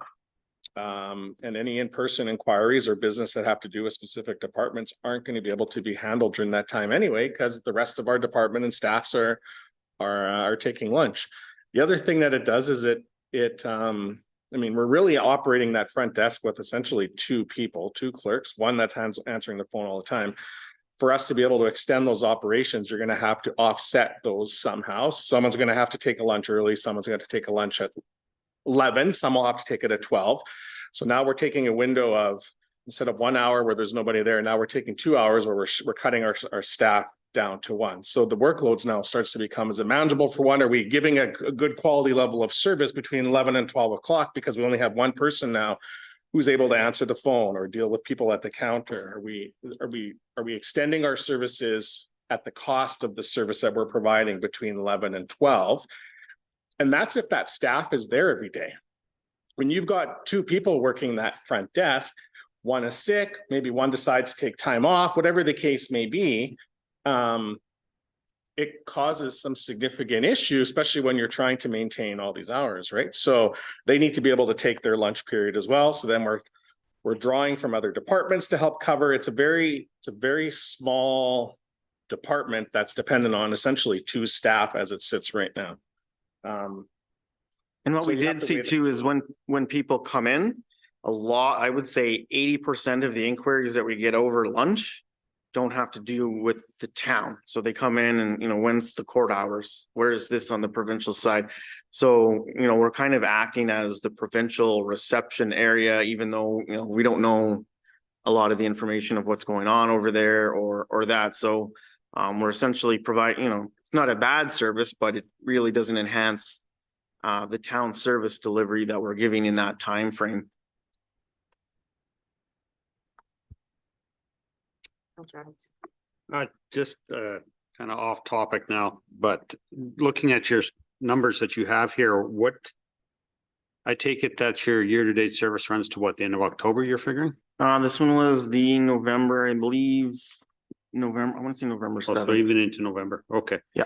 So what do you think I see we have a significant decrease in our interactions. Is there a reason or? Well, a lot of this happened around the 2016, 2017. So, before that, we Well, had these a are lot of people. 22 and 23 numbers as well. Yeah, no, and Oh, the overall trend that we started seeing, and this is why we kind of moved in the direction we did, is just when we went to online banking and started offering that and started walking people through, more and more people started signing up. So like prior to that, I would say it was, I want to say 80-20, 80% would pay in cash, come to the front, pay with check. So they'd physically come into the building. Once we started expanding those payment options, really promoting that out, putting that in a utility thing, getting our, there's more and more pre-authorized payments for like taxes on the 12-month period, the TIP program. That picked up. So less and less people are coming in and paying in June. More people are opting to pay over 12 months. So just that whole process of how people can pay and how people want to interact, we just saw that decline of that in person and for the financial piece, right? So people coming in now on, development deposits or business licenses or, where can you call me a cab or, interactions like that. So are we anticipating another significant increase as the ERP gets rolled out? I would say we're close to where we're gonna be. I don't know if we'd have a massive, I mean, you're at 85% already who aren't really coming. I don't see that changing. It's just the best bang for our buck would be to beef up what people can access, so, instead of a phone call, hey, what's my utility account bill at? Now you can access that online where you couldn't before. So I see enhancing that as really easing people's lives of what they want to do or how they want to act, or if you want to pay a bill now with this new ERP, right? It's a heck of a lot easier to see what your invoice is and pay that right on through the website and kind of get that information prior to even having to reach out. Thank The you. nature of our business is turning more and more digital, right? And it will continue to be like that. And it's no different than you see in the banking industry and you see in a number of customer service areas where you're able to do a lot more online than you are at the front counter anymore. And so that value of that front counter interaction, there still is a value, but the usage is going down. So it starts to become a cost value analysis that you're providing. Is this the service? Is this where you want to put the money into? Or would you rather support some of the other functions of the business that we're doing? And you will see more and more of those. Previously, they had to come to the counter to do. They're going to be able to do more and more of that online, right? Dog licenses and some initial planning requests and starting permits. And we're expecting those pieces to come online sooner as well, which will reduce the amount of interaction that has to take place at the front counter. For payments as well too. I think we're one of the fewer communities that still accept checks. So we still, if you want to pay your taxes, you can still drop off 12 post-dated checks and we do honor them and we do track them. Most of those services in other communities, they don't even offer that, right? So we definitely know there's a small contingent of people in town who want to pay that, and we recognize that need and provide that type of service. So that's, we are trying to we did try to broaden to reach practically everybody in the community and try and balance that out. Yeah, no, my thought and rationale on this was when everyone had their lunch break outside of here between 12 and 1, that would be the perfect time for them if they did have a question or did need a contact or did want to pay a bill, that's when they were going to come in. This data doesn't show that, so that isn't happening. That's really had we been swamped at lunch or, was the thing, I think we would have stayed open. I think we would have, there would have been no real need, but it was hey, what'd you guys do over lunch? And it's like, well, so-and-so came in and looked at 3 inquiries over the province and, a lot of non-optimal worked hours. Counselor Adams. I'd like to make a motion that council accepts this report as information. Any further discussion? Call questions in favor? And that is carried. Thank you. Okay, Jeff, Okay, revised policies. so we haven't had any policies brought back for quite a while. We took a bit of a break during summer, so we're kind of getting back into the swing of things. So what you will see here is a bundle of policies that are all front facing. So if you recall, or maybe you don't recall, we kind of have 2 groups of policies within the administration. We have administrative or internal sort of policies that might regards to our operations, regards to staff, sick leave or whatever the case may be, or overtime or occupational health and safety sort of policies. And then we have another group of policies that would be more front facing. So more impacting service levels to the community, impacting how we deliver some of those services. So those would be kind of front facing policies, which typically we will bring to council for review and modification or change. So what you have before you tonight are a number of policies that our administration team or senior leadership team has gone through. We're also in the process of updating our policies. So a lot of these are some of these changes are just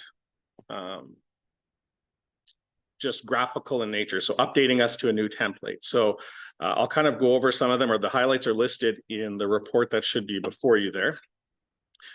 For example, we have our boardroom bookings. So we updated it, and I'll just highlight kind of the major changes if there were any.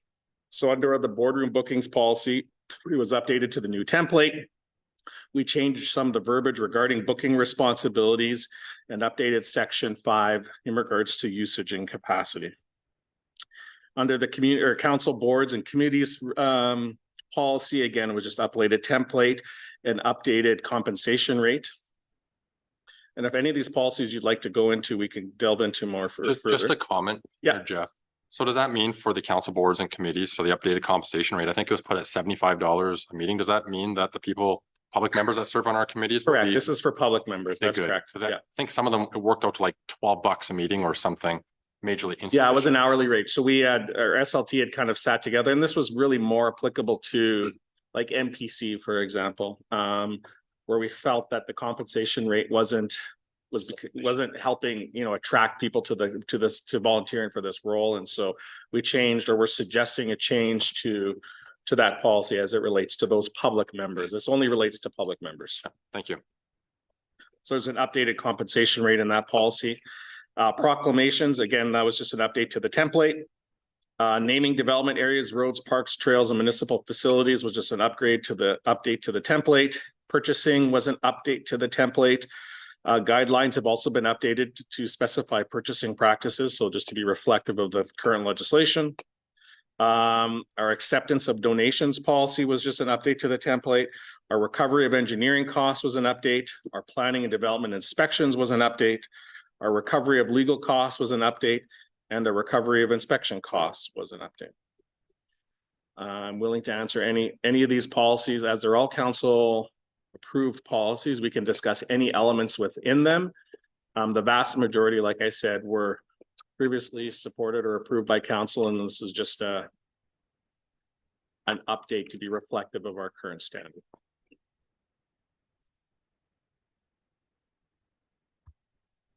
Councillor Ferguson. I actually have some comments here.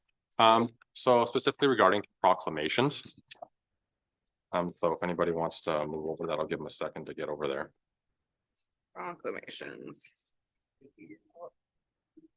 Is that the B dot Where are we at? 003?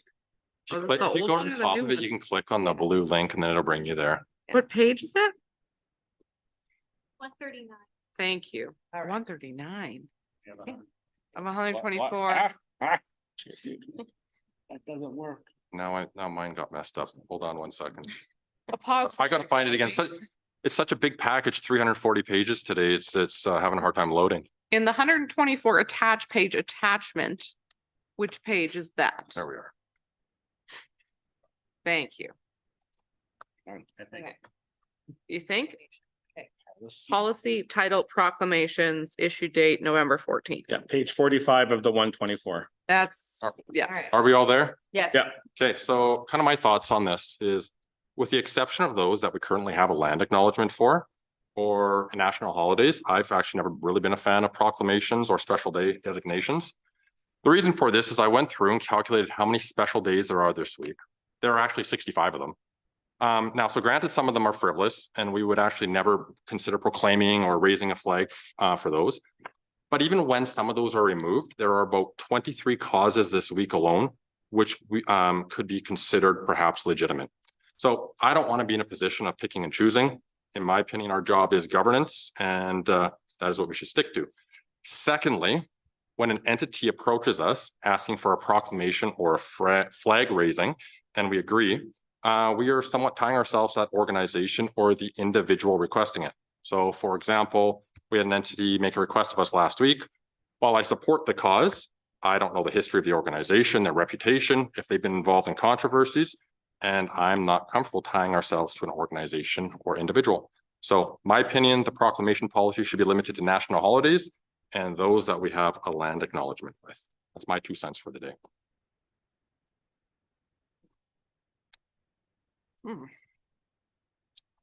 Counselor.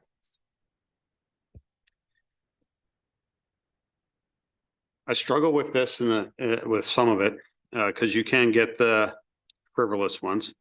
But there are also proclamations that this town council makes, that the town has made in the past, that have been ongoing, that are outside of the parameters you have set forward as far as national holidays and land acknowledgements.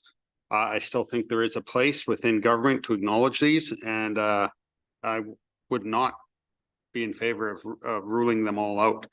The point of where we're going, I see what you're saying with the risk if it's tying to an exact organization and the risk there is there, but I feel that as part of our due diligence as a council and as administration to make sure that moves forward. Having support from a town behind some of these items, I think is important.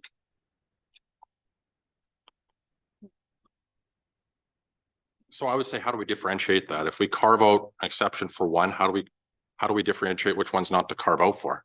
Like and that's the problem we have, right? I mean, I think it's vastly changed from probably the way it was 20 or 30 years ago. I don't think councils of past probably had the same amount of requests and influx. And like, you look at a 365-day calendar, my goodness, there's like 2,000 different things on there that there's a national day for this and a day for this and a recognition for that. I think it's becoming a little bit overkill with how many different things there are. So I think the easiest thing to do is just say, hey, we'll stick to what we have the flag protocol with in council chambers and national holidays. And then we're not left picking and choosing. Just to, I guess, somewhat agree with Councillor Ferguson that, and then to elaborate a bit on what Steve's saying is like, we're picking and choosing, and then, but also like the 7 people at this table might not be in agreement. You're putting someone in a vulnerable spot where they might not be in full agreement that you're endorsing group A and you don't know enough about them and how you'd figure that all out. So I hear what you're both saying, and I tend to somewhat agree with Bryce. There's so many that keep coming forward, and it's like, oh my goodness, every day is a new day. Jeff. I will say from an administrative perspective, you are seeing more and more municipalities moving away from a proclamation policy or moving away from that for a lot of the same reasons that Councilor Ferguson had mentioned. You do put yourself in a situation where you have all of a sudden becomes a first come, first serve sort of system. And whoever gets the request before council first might be at the expense of another group or whatever the case may be. And as you've seen, even in the last few weeks here, we had a number of requests that were already competing with themselves in terms of some like to celebrate a month, some want a proclamation for the week, some want it for a day, some want it for multiple days. And so you're getting into a situation where by virtue of accepting that proclamation or alternatively rejecting it, you're starting to put one ahead of another. And as a council, that may be a position that you don't want to be put in front of or to be put into. So I will say, just from a municipality perspective, you are seeing more and more that are moving away from this, which at one point in time was a common practice. You know, sometimes councils would even issue certificates and take pictures to signify the day, but as the number of days starts to become more and more and more, it becomes more difficult. Okay. There's fights, you choose. who I just had a goes real first. quick question for Bryce. Go ahead. How many days did you say could have been this week? No, there's 65. And I mean, granted, some of them are completely frivolous, but of ones that, you know, could be somewhat serious, there's 23 causes. Merit, alone. Bryce, Yes. merit, there's 23 causes this week that now we'd have to decide, well, we wouldn't decide nothing, it'd be who came in first. So like. Sorry. It's okay. Go. I'm done. I was just asking. Go. Sorry, apologize for that. The proclamation piece, I find, how many proclamations have we been requested to make this year? I've made 3. Yeah, I guess it's the difference here is that sometimes the proclamations are being tied with other requests. So it's a proclamation and flag, proclamation and lights. That was kind of my question, just Right. to kind of piggyback on Mhm. Steve's question here, is how does this change to proclamation affect our flag and light? Is the flag and lighting policy, well, it is separate. So are we treating, when we're talking proclamations, we're just not proclaiming it to be like Lemonade Week, or we're not proclaiming it to be Rail Safety Week, but we still have our flag and lighting policy separate? That's what I'm. Yeah, in all reality, they probably should be better aligned and they That's could where be I'm better confused. aligned. Yeah. If we're changing how we're handling it, but as it sits right now, both come to council for approval or. But they are recognition. 2 separate Two policies. separate policies. correct. Proclamation and lighting and flag. Cause I understand Counselor Ferguson's point and I understand not wanting to have like National Pizza Week. Well, they might, Sorry. you might want to way different. Example, that was a really bad example. It's the first thing I thought of. Obviously, I'm hungry. We'll pick National Accounting Week and I'll pick on myself. When we're looking at that National Accounting Week or whatever it is, and I'll keep saying when we're looking at, and they're gonna make fun of me for saying that too many times. How do we separate the proclamation or, because we could say no proclamations, but how does that tie to flag and lighting? I'm kind of confused between the Yeah. two. Well, I think you'd have to bring both policies back and align them like Jeff said. So then, let's say we go the way that you're proposing perhaps of just doing the entities that are in our land acknowledgement and in council chambers And national holidays. and national holidays, then that takes out, we've had them for Oilers before, we've had them for, we just had one for Northern Haven. Services. Yeah. So there are some that I do think should still be there, but I understand that line of what is that defined And, as. and how do you pick and choose? And how do you properly screen the organization that's requesting it? Hmm. That's the thing, right? So if it's just a blanket, sorry, we don't do this for anybody, then we're not putting ourselves in that position. I agree with you on that. I struggle with it. I think one of my struggles as well is when, sorry. Mr. Malone. One of your struggles is just going, that's not your struggle. Is when they're asking our department or our operations to sometimes help with putting up banners, putting up flags, doing a service along with the proclamation as well. I think that's sometimes what I struggle with as well.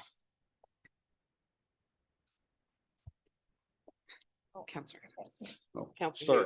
Whose hand was up first? I caught one and a mic. I would just like to say I'm fine with keeping these both separate. I feel proclamation is totally different than raising a flag.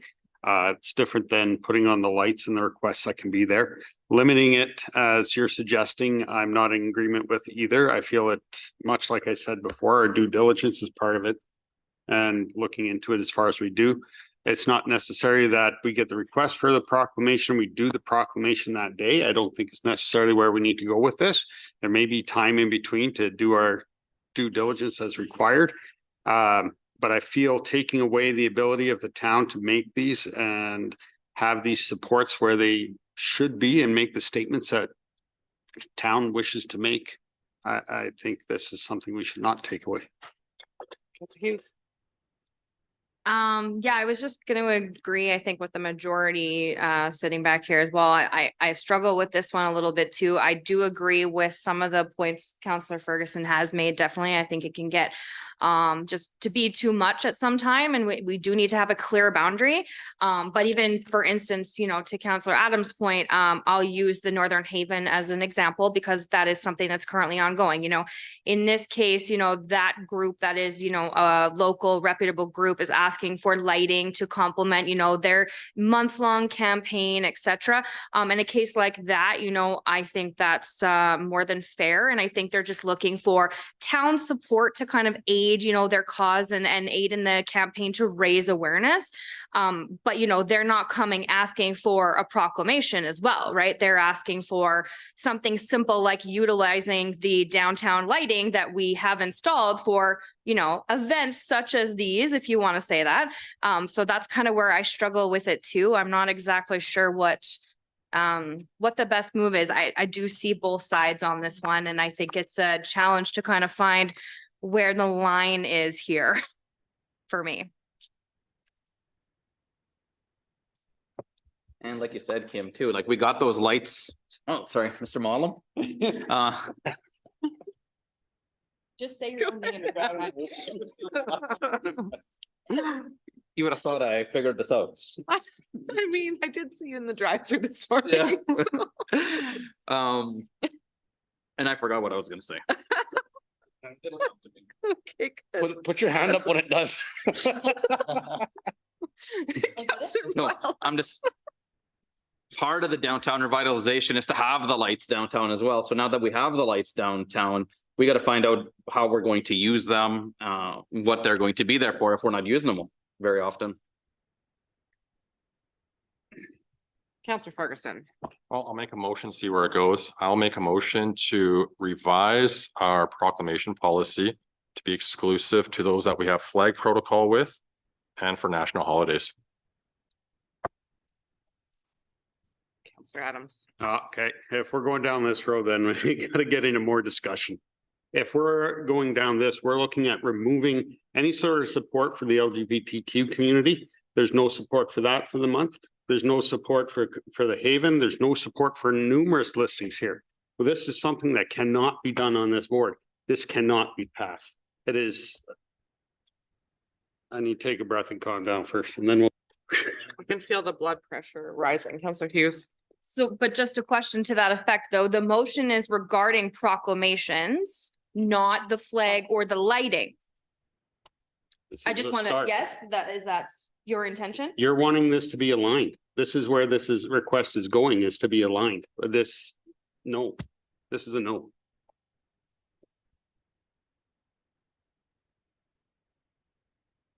There is a motion on the floor and we're going to be further discussion. Councillor Graham. So, would you but like to- at this point, it's a proclamation, right? So maybe at some point it is aligned, but we're only voting on Bryce's statement with this proclamation, and there's a lot of days and stuff, but anyway, I see where you're coming from, Steve, but just in this matter, I'm kind of with it, and I admit you're kind of with this. This is what many municipalities are doing. It's saving us a bunch of headaches. There are some that obviously still have a proclamation policy. I wouldn't be comfortable up here saying that no other municipality does. But a lot of councils are finding themselves in these sorts of dilemmas in terms of which initiatives to support or not support and the risk that sometimes is associated with it. So it is, I wouldn't necessarily recommend you to go either way, but I do recognize that the concerns that you're voicing are experienced by other councils as well. Okay, thank you. Counselor Adams. I don't believe this proclamation policy over the last 50 years that we've had one has been onerous, even in the last 5, not onerous. In the time this last year, you yourself have only done 3. That's 3 in nearly a year. To say that and pull out that 2,200 and whatever possible proclamations, I mean, that's not a statistic we can use. If we could sit here and say that we've received 500 requests and we are having a struggle to do this, I don't understand the need to replace a proclamation policy that we utilize for good reason. So to remove it on the fear that we're going to suddenly get inundated with all this, I think is unrealistic. If we do get a ton of these and it does become a problem, then let's readdress it. Then let's deal with it. But it's not an issue right now. I'll weigh in while we're thinking. I see both points. I struggle with it because I do see the value in some proclamations still. I understand that that involves judgment, which honestly, a lot of our job at this council table does involve judgment, and that is evaluating the merits of the group that is requesting the proclamation and whether or not we want to support that. I do believe some initiatives such as Lemonade Day, that was one of my proclamations I was trying to roll back in my mind. And I do think there are a lot of merits for having that Lemonade Week, for instance. That's the example I can keep coming to. I think that's valuable. I do see the point of limiting it. I think at this time, since we're not having, 2 or 3 proclamations come with competing time periods, I think we've cleaned up our flag and lighting policy quite a bit so that it needs to run through administration and that there is a proper time period. I think I'm kind of with Steve on this one for now, at least until we see more come through. Well, even on the competing time piece with a proclamation, it's not like a flag where you can only have one on the mast. So with a proclamation to do 2 or 3 a day, if that's what it gets to, which I can never see it getting to that. That was more my point. If it got, It's not if a it big got deal. to something that was chaotic where, so the whole point of a proclamation is that it's supposed to be special. It is supposed to highlight something that is of value to our community. So if we are doing that, 7, 8 a week, that's a lot of reading during a council meeting to make that happen. And B, I just think it's unnecessary. Currently, right now, I do think there is still some value with it. So I would, again, continuing with that. Councillor Hughes.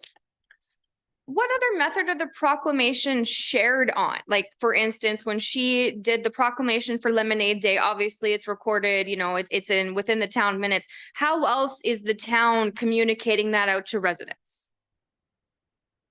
Is there a social media post? Is there a big to-do on proclamations that we make? Went out on Voyage. The vast majority, if there would be through our website or through a social media post or something, there wouldn't be. I don't believe that we would have done or utilized anything else. We're not taking out ads in the paper listing it by any means. I mean, the paper naturally would probably cover it. So you would get some sort of coverage, just by virtue of them being here. Okay. But other than that, I'm not sure exactly if we even have, Brady, do we have a link off our page that lists proclamations or dates or anything like that? I mean, we easily could. Lemonade Day specifically, was there a Facebook and Instagram post? Was there a Voyant alert that went out to the entire town that we did a proclamation about Lemonade Day? That's my question. Yeah, I don't know if it was because of the proclamation or because of the event. Sometimes we're confusing the two, like we would have shared information about Beach Fest and we would have shared information about the different events that are happening in town. Okay. Not necessarily because there was a proclamation made. Okay.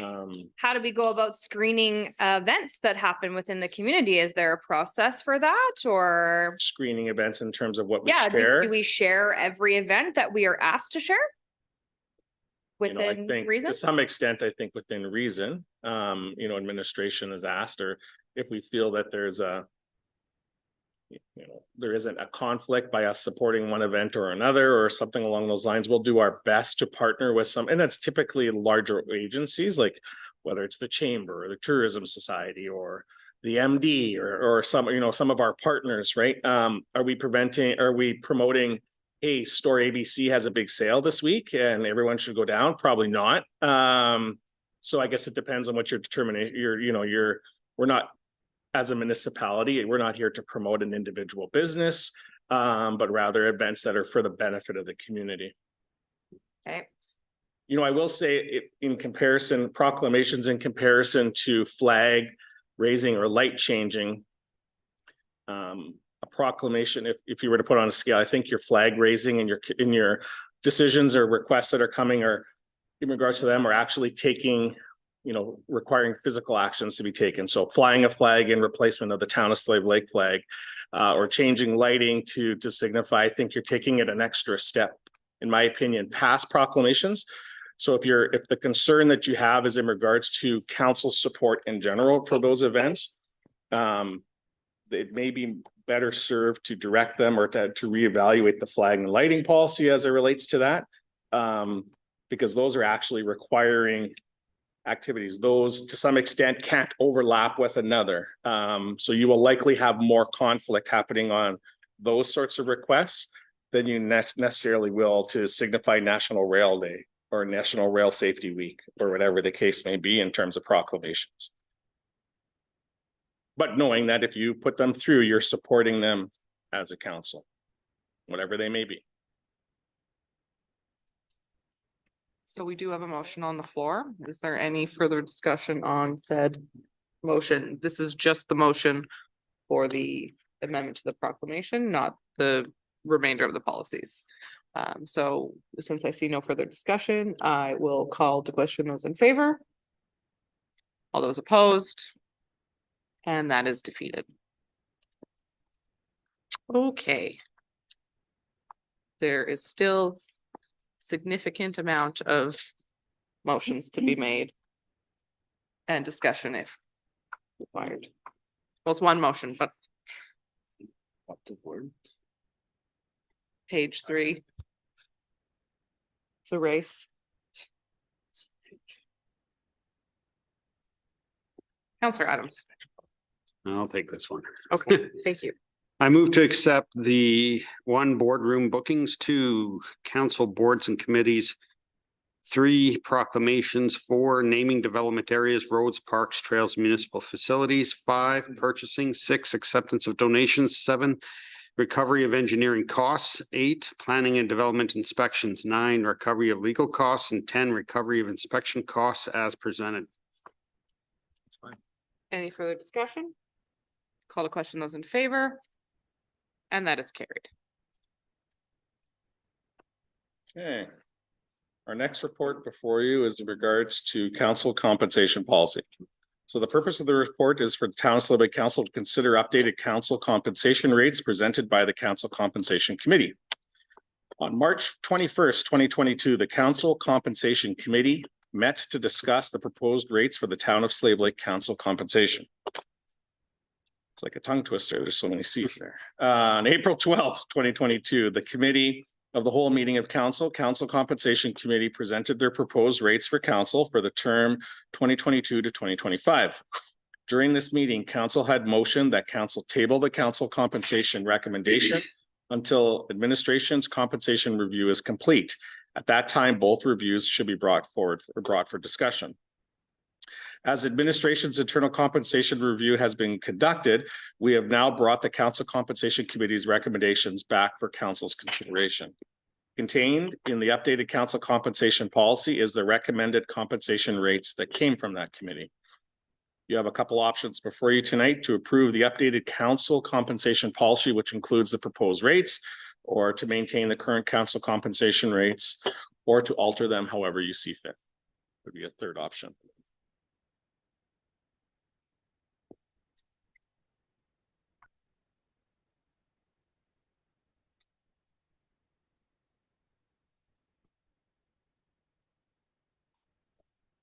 Councilor Ferguson. I did just want to draw administration's attention to page 7 out of 10 in the new policy. Okay. I do believe there's a note at the bottom, and our Director of Finance can confirm here, but it says 1/3 of the allowance and amount per meeting is tax exempt. I believe that was removed a few years ago, correct? So we may just want to make note of that and remove that. Okay. You make note of that. And the note at the bottom.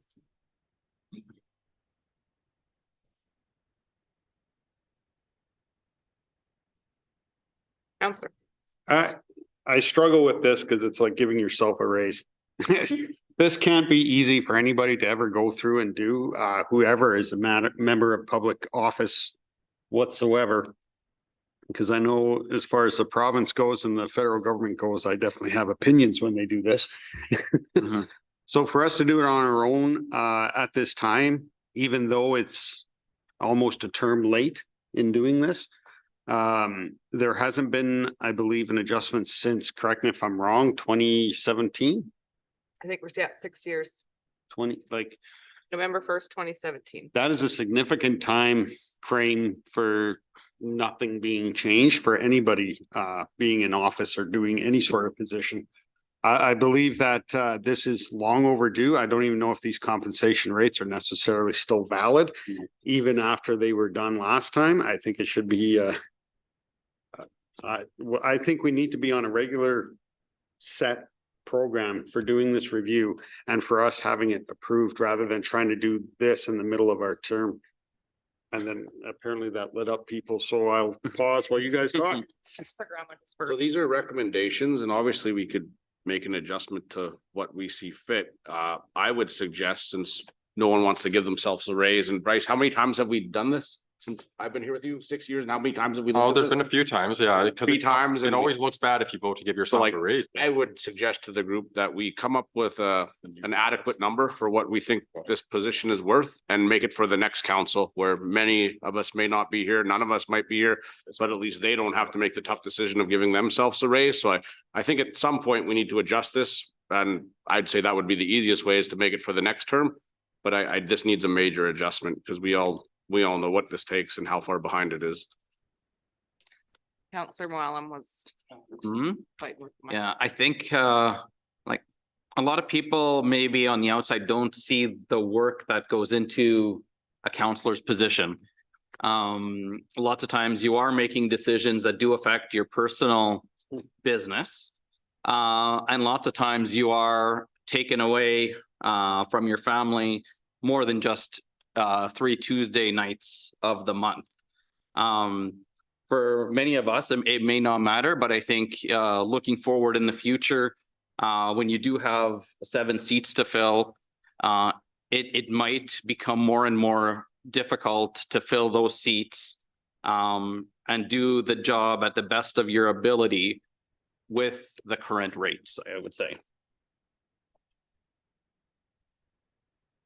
Counselor Ferguson. So my bigger concern here is, I'm gonna put Mayor Ward on the spot a little bit, is I do believe the position for mayor is vastly undervalued in our community. So I went through some of the audited financials for some of the positions throughout some life-size communities. So roughly all in, a mayor in Slave Lake is gonna be at about 44,000. White Court 88,000, Hinton 80,000, Edson 49,000, Peace River 50,000, Drumheller 57,000, Devon 70,000, Drayton Valley 97,000. So, the expectation of what a mayor is supposed to do with social media, I think, is vastly different than it was 10 to 15 years ago. I've sat with 2 different mayors. I've been in this chair for around 7 years. And I do believe it's nearly a full-time job when all aspects of mayor are considered. So I do think, I'm fine where I'm at or whatever we choose to do there, but going forward, I do believe there needs to be some sort of adjustment that is indicative of reality for the mayor's seat. Counselor Gramlich. I will agree with you, Councilor Ferguson. I was a placeholder for a little bit, and it is it's more than double the amount of workload a councilor puts, maybe triple. But also, if we are going to go down that road of a significant increase there, and I don't want to delay this much longer, but I wonder if it's something as a bigger part of a budget discussion to say, well, this is how many, where the numbers are going to be at to work them in.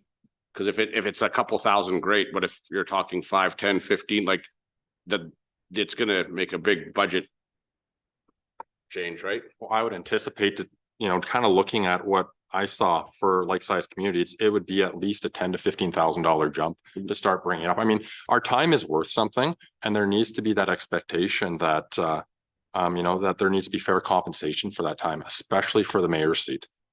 Mayor Ward was looking at like something like Drayton Valley or Whitecourt from those numbers. Appreciate being put on the spot, Councillor Ferguson. I will say that been here 8-9 months now in this role, and the amount of time commitment and effort, I give huge credit to Tyler from previously, because it's you think you know what it is, but you really don't until you get elected and into this seat. And it does take up a substantial amount of time compared to, I believe, what the compensation rate reflects. There is we are truly paying for a part-time position when the position is drastically more than that, with the expectations of both council, public, and administration all put together. So that's my 2 cents there. I'm happy to look at the whole thing with regards to budget. I do believe that we need to set an increase for this, not just because from my position, but from the councillors as well. The reason being is when you're looking at attracting community members to run for these roles in the future, and even in the by-elections and to fill these seats, I believe you need to compensate people for their time. It is a lot of time, and all of us are here because we love our community, but I do think that time is valuable and it is worth something. Councillor Mallam. I did call it. Yeah, I was just pausing just to show you that I can pause as well, to make up for all those times. So now I'm about average. I think the one thing that's definitely changed in these elected positions is social media. So a lot of the activity happens in the evenings, on lunch breaks, when there is a lot of action on social media, and if you don't respond in a timely manner, whether it's 9 o'clock at night, 11 o'clock in the evening, or 12:30 a.m. on your lunch break, you almost lose a little bit of integrity and accountability because you aren't responding in a timely fashion. So that's what makes it really difficult for all of us up here, is people are expecting you, when they tag you in a post or when they talk about something, that you're going to respond within 5 minutes with information, with data. And I think that's what makes the position, that might be the most challenging aspect of this position. Councillor Adams. Something I'd like us to see, and I'm not sure if you guys used to have this in policy or if it's just a matter of this is just how we do it. But my understanding was you would try and bring a compensation review and make a decision on the rates on the year of an election. Is this something that is happening in the past, or I'd even like to suggest that that is something that we work in. That's not to say that necessarily get a raise every 4 years, but that the compensation is at least reviewed every 4 years. In the election year. I know In the election year. what's presented in this report and the rates is from the council compensation review committee that was outside of council, but it wasn't in an election year. Yeah, it was held, it was held up and 2022, brought back, yeah. yeah. In theory, that's what's supposed to happen, but for one reason or another, it didn't happen this last time. Okay. In theory.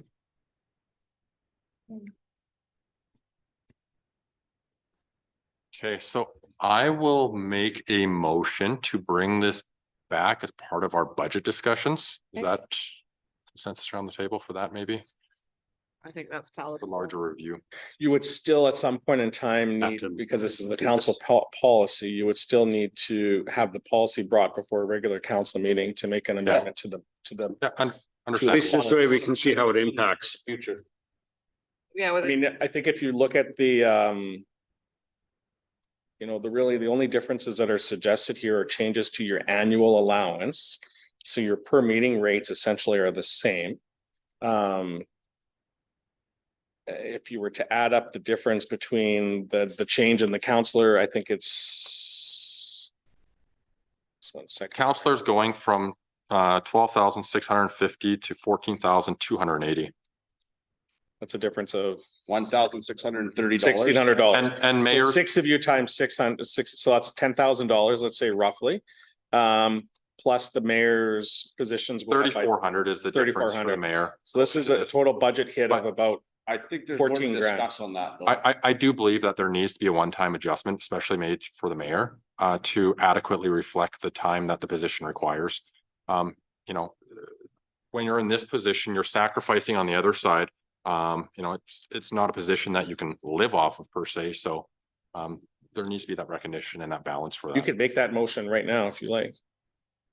I think it would be probably better suited though to have a thorough discussion on that, and to make sure that yeah, I'm more comfortable with thorough discussion and just bring the compensation package back again.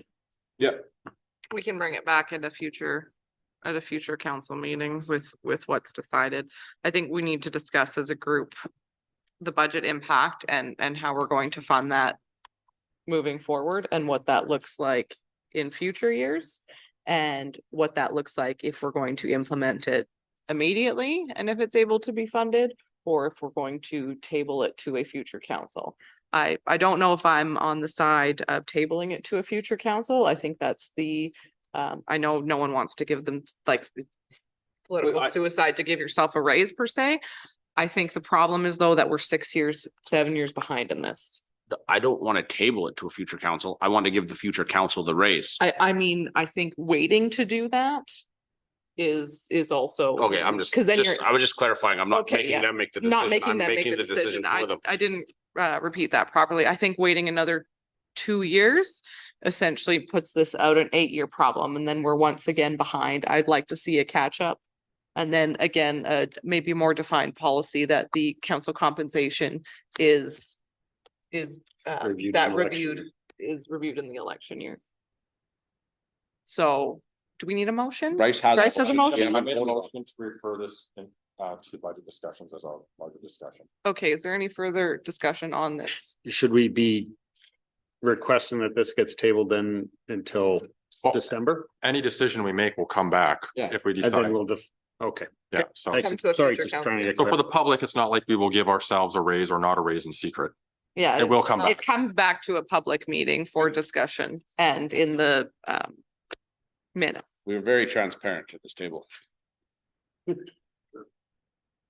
Okay, any further discussion? Call to question those in favor. And that is carried. CAO update. Okay, I will try to rip through this as quick as I can as time is getting close.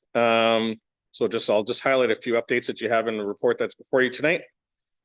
In regards to our communication department under corporate services, they welcomed a graphic design practicum student for 160 hours and started November 6th. They've also completed a tournament and event marketing package that was finalized. It's going to be included in the business visitation package and available in paper copies at the MRC and Northern Lakes Aquatic Center. In terms of our IT department under corporate services, our ERP planning software implementation project has started. We're currently reviewing finance module assessments, DNS setup and user profile gathering. Cybersecurity training has been added to the onboarding process for HR for the town. In terms of our homeless shelter, as many know, our homeless shelter opened here within the last week. So we've attained approval for a MAC occupancy of 32 individuals. That includes our staff and security. Shelter setup is up and running and has started to receive clients. We're operating 24 hours a day, 7 days a week, with 3 daily shifts and 1 security guard staff present with each of the shifts.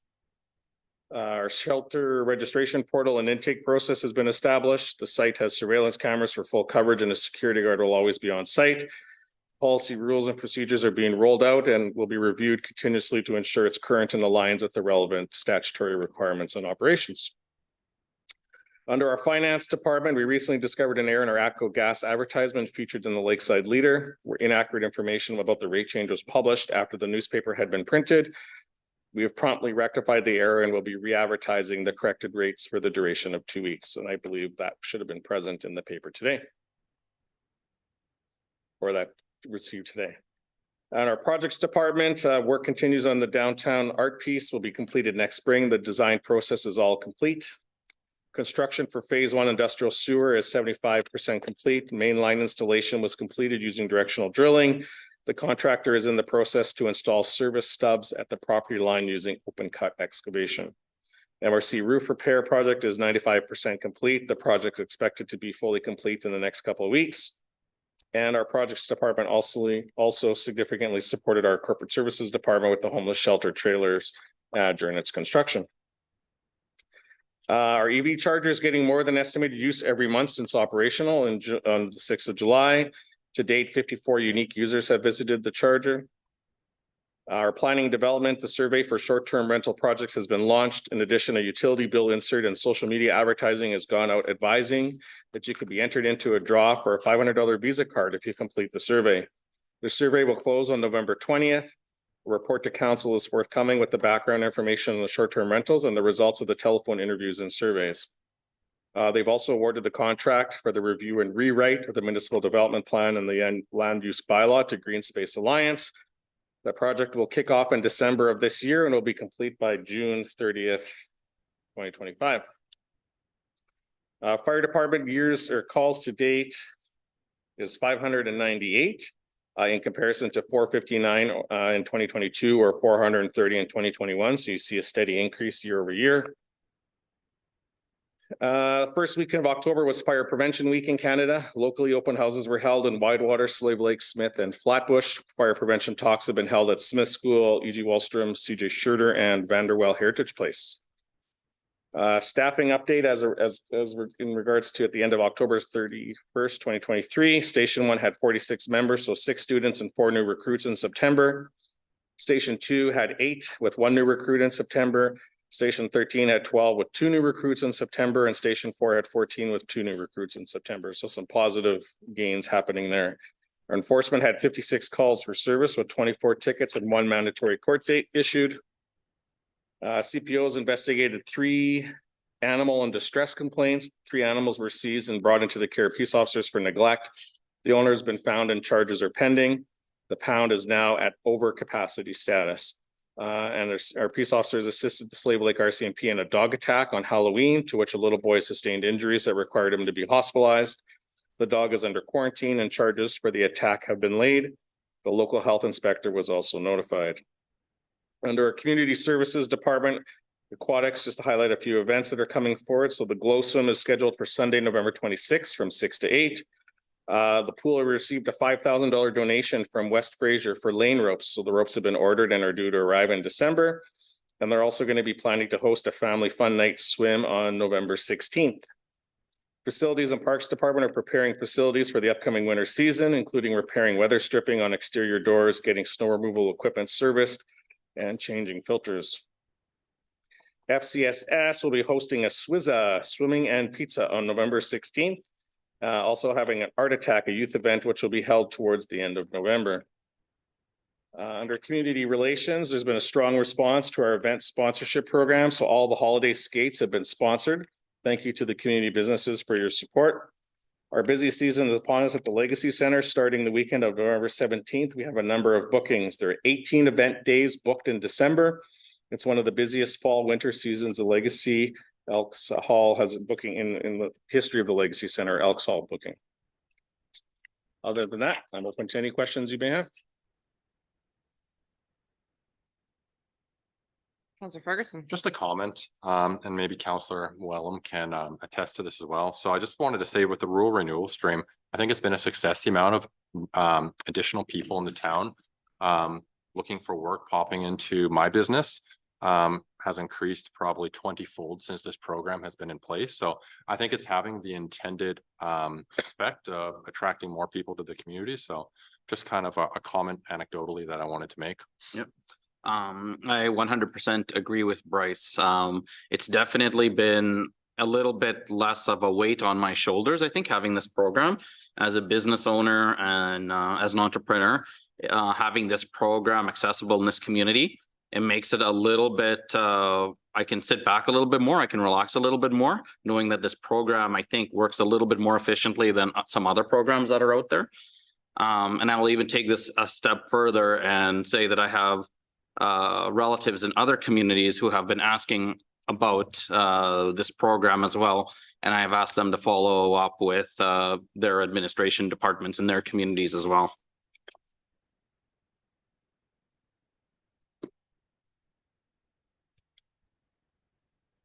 Counselor Hughes, thank you. Motion to accept as information. Perfect. Any further discussion? Call to question those in favor. And that is carried. Okay. Task list. Comments, questions, concerns? It is getting smaller. Good job.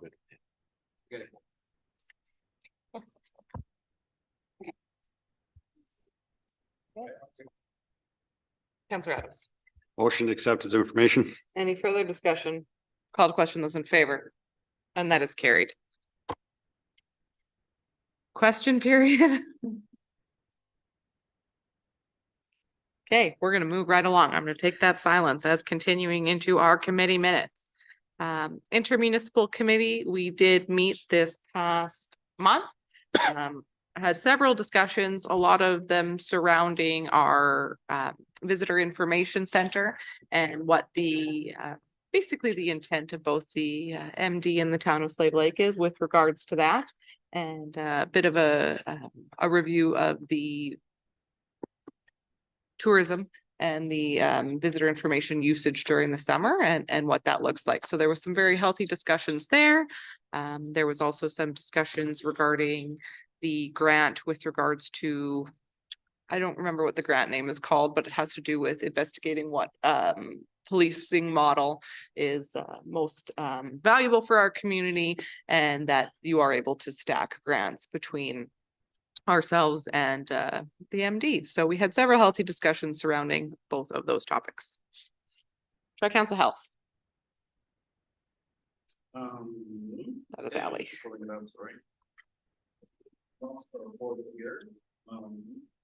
We did elections for the upcoming years. Andrew Meltzer from the MD of Legislative Lake will be the chair, and I will be co-chair. Okay. Sorry about that. We had a chance to meet the new site manager at Barclough. I hope I'm saying it correctly. Who has been in Slave Lake for just over a month. Comes from Lower Mainland, BC. It comes with a wealth of experience in a variety of positions. The hospital is undergoing renovations to the campus to make it more open and inviting. Staffing seems to be good. We currently have a nurse practitioner student moving here from Whiteford. Chris Taylor will be the new team lead in Slave Lake, allowing Johan to manage other locations in Alberta. Ganesh will be the rehab manager for the area. The two big issues for to recruitment in our area are affordable housing and daycare, as we all have noted. We are told that every doctor therapist has 5 options before coming to Slave Lake, which makes it very important for us to go the extra mile when these people do visit our community. We are hoping to get a presentation on the different levels of home care at our next meeting. Last Thursday, I had the pleasure of meeting our newest doctor, Dr. Lowell. Sorry, I got all these pop-ups. Dr. Lowell has been here for about a month and is taking new patients right now. I also had the pleasure of meeting a potential new doctor, Dr. Perez. After touring our hospital, I toured Dr. Perez's parents and his children throughout our community. Dr. Perez needed to like what Slave Lake has to offer, both for his parents and for his children. Dr. Perez will be looking for a home to rent. And if all goes well, could start full-time in the new year. Slave Lake is also looking to gain a second internationally trained nurse anytime now, and we should expect another doctor coming from Africa in the new year as well. The addition of these new doctors will significantly decrease doctor wait times for our community. I think that's it. Okay, tourism. Okay, so on the tourism end of things, we are just currently waiting to hear back from two different grant applications that we had submitted. We should be hearing at some point this month. One of them was with Travel Alberta and is called the Rural Development and Promotion Grant, and the other one is with Northwestern Alberta Foundation. That one's a little bit more of a long shot, but we are hoping to possibly get some help to offset some of our operational costs for our group, so stay tuned on that one. Our AGM is coming up on November 23rd at 7 p.m. to be held at the Visitor Information Center upstairs in the boardroom. We do have empty board seats as well that we are hoping to fill with some enthusiastic community members. So if you know of anybody who would be a great fit, please encourage them to attend our meeting. Our 2022 financial statements and supporting documentation were recently audited by the MD number 124 and found to be in excellent health. Beach Fest planning is well underway. We have discussed some new additions for this coming year's event, as well as some adjustments that can be made to improve the user experience. We've held a few planning committee meetings so far, and we are looking for a few more individuals or groups to sign up for a particular task to take on. Next planning meeting will be on Monday, November 20th at 7 out at the VIC, if you know of someone who might want to attend. And right now we are working quite closely with the administration for the Alberta North Central Alliance. We are assisting each other with sourcing some suitable firms who can facilitate a tourism strategic plan for both of our groups. We're also currently advocating to Travel Alberta with regards to some prominent website placement on their site. We're working together to fill out a detailed asset inventory of all tourism operators that exist within this North Central region. Naming advisory. Back to me. The naming committee generally meets twice per year. The committee is made up of 5 members. We'll be reviewing our current name list at the next meeting. The naming committee discussed having community input on the name of the permanent shelter in this coming January and February. This would coincide with the Town of Slave Lake's upcoming community sessions. The naming committee would also like to see council's input to request a list of guidelines to help shape some of the options and suggestions for the name of the shelter. Children's Resource Center. So not a lot to update at the moment. I had my first meeting in High Prairie on October 30th. So getting familiarized with the committee, with the mandate and the structure. So it's mostly just a familiarization meeting for me. Fantastic. MPC. So we did have an election of chair and vice chair. The chair is going to be Srini Duraiha, and the vice chair is going to be Shane Newsom. We approved the couple development permit application, one for variance to front yard setback, the second one for permanent approval for a home-based business. We went through the building value report that showed 7 housing starts for 2023 so far. Oh, no. SDAB. There was a hearing call from the appellant that was appealing the MPC's approval for the development permit of supportive housing. The outcome of the appeal was the appeal board ended up approving the development permit for the supportive housing development. The reason being the permit is a discretionary use in R1 standard detached residential district, which aligns with the zoning at the development location. One thing that also came out of this is the intermunicipal subdivision appeal board also made a recommendation that public consultation be added as a requirement for development permits that are defined as discretionary use within our land use bylaw. Sorry, can you repeat that? Just that last part. Which part? The last part. Yeah, the SDAB basically recommended in their statement that public consultation be added as a requirement for development permits that are defined as a discretionary use. Recommendation, but that's as far as I. Okay. That's something to keep in mind. I already turned it off, but something to keep in mind for future land use bylaw. So I can confirm that that is added, that was actually identified by the planning department a while back, and it is added to a list of things where we that were like the consultant who's looking after the land use bylaw and that rewrite to address and to concern and to modernize.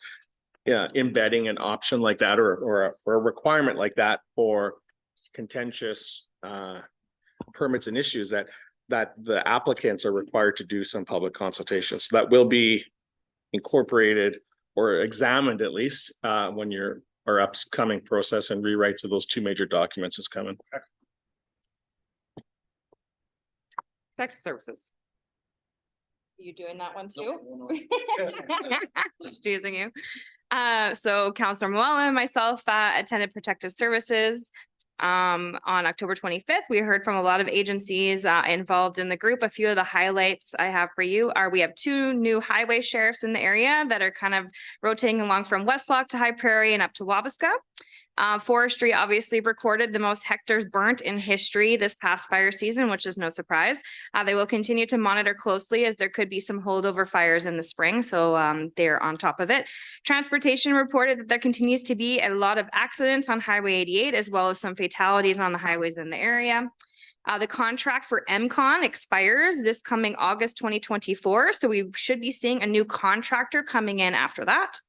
AHS staff present at the meeting stressed that they are experiencing a critical shortage of nurses and that the OR is closed. 2 biggest drawbacks right now for them, obviously, as Councillor Mualim highlighted, are daycare and housing needs. They reported a 4-week wait time right now, and also an interesting fact that there have been people who have been driving here for healthcare needs out of province and even as far as Calgary recently, which I found interesting. Alberta Parks, they have been given a mandate letter to explore campground expansion in our area, which for a tourism side of me is a very exciting thing to hear about. And they also did mention that they saw a big increase in vandalism out at North Shore this coming season as well. And that was a lot of extra things for them to deal with. And lastly, obviously, our regional fire service reported that October had been a very busy month with them with 70 calls for that month. And they are just go over there at the fire hall. Did I miss anything? Okay, correspondence. So do we have to have a motion? I never remember this. Do we need to motion for all those Yeah, we reports? do. We do. I will make the motion to accept the committee updates as presented with my mic on. Thank you. Any further discussion? Call to question those in favor. And that is carried. Moving forward to correspondence. So before you have a copy of a letter received from the Community Rail Advocacy Alliance. So if you recall back, I believe it was late 2022, we were approached by this organization, which is comprised of a number of municipalities and MDs kind of in our region up in this corner of the province to join forces and advocate on issues that as they relate to broadening capacity and how the impact of the rail system CN Rail has on our communities and businesses. Once again, the association is asking for continued support to the sum of $2,000 to assist with those activities for the upcoming calendar year. So I'm bringing it before you for either your information, or if you want to make a motion as it relates to continued support, we can address that at this time as well.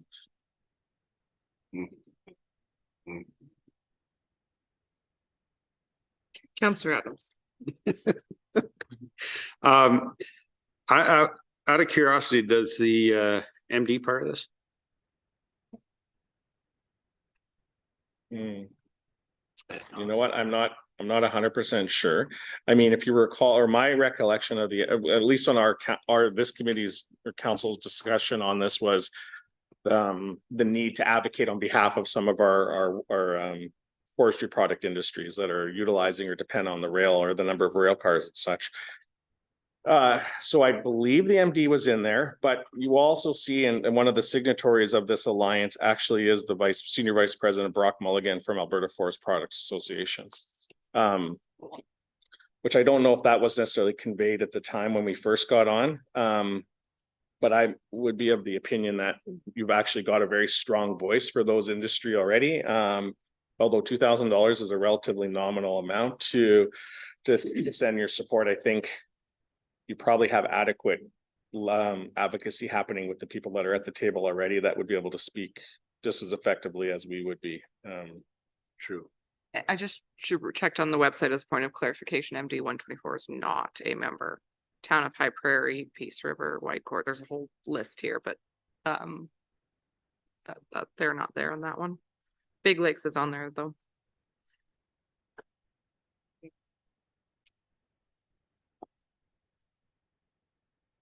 That's Hughes. Did we give this dollar amount last year, the same amount as requested this year? A membership fee, yeah. You know, I can't give you, I can't recall honestly. For some reason, I'm thinking $10,000 was the down amount, but I'm not 100% sure what it was. Councilor Ferguson. Does this have to do with the bottlenecks on the railway system? Because I know a few years ago, at AUMA, we were discussing it, and because of like allocations with grain and oil, there were some major bottlenecks. Is that what this is? largely Bottlenecks driven and from? allocation of cars and empty cars to be able to carry product and transportation issues as it relates to carrying product to port or wherever the case may be. My It's kind of a number of issues relating to that. My understanding is it wasn't something that impacted us as much as some of those in the northern part of the province and the western part of the province. That's correct. So personally, I'd be fine with accepting this as information. So I will make a motion to accept it as information. Any further discussion on this? Call to question, those in favor. And that is carried. Councilor Graham. I will make a motion to go past 10 PM because we're definitely gonna go past 10 PM. Any further discussion? Call to question, those in favor. Thank My hand you. is up. Reluctantly in favor. Okay. Carried. State of the Lake, Councilor Wallam. Are you guys ready? Yes. Okay. I'll just read my first one. Firstly, I want to send a shout out to the Lesser Slave Lake Regional Arts Council. They have been coming up with projects, it seems, on a weekly basis, from painting murals, putting on cooking and crafting classes, and last week working with Mr. Dotzel's Phys Ed 20 and 30 classes to put up crosses along Main Street prior to November 11th. We recognize your passion and hard work to keep the arts and culture healthy in our rural community. And for that, we thank you and your volunteers. Keep going, Ally. Keep going. Okay.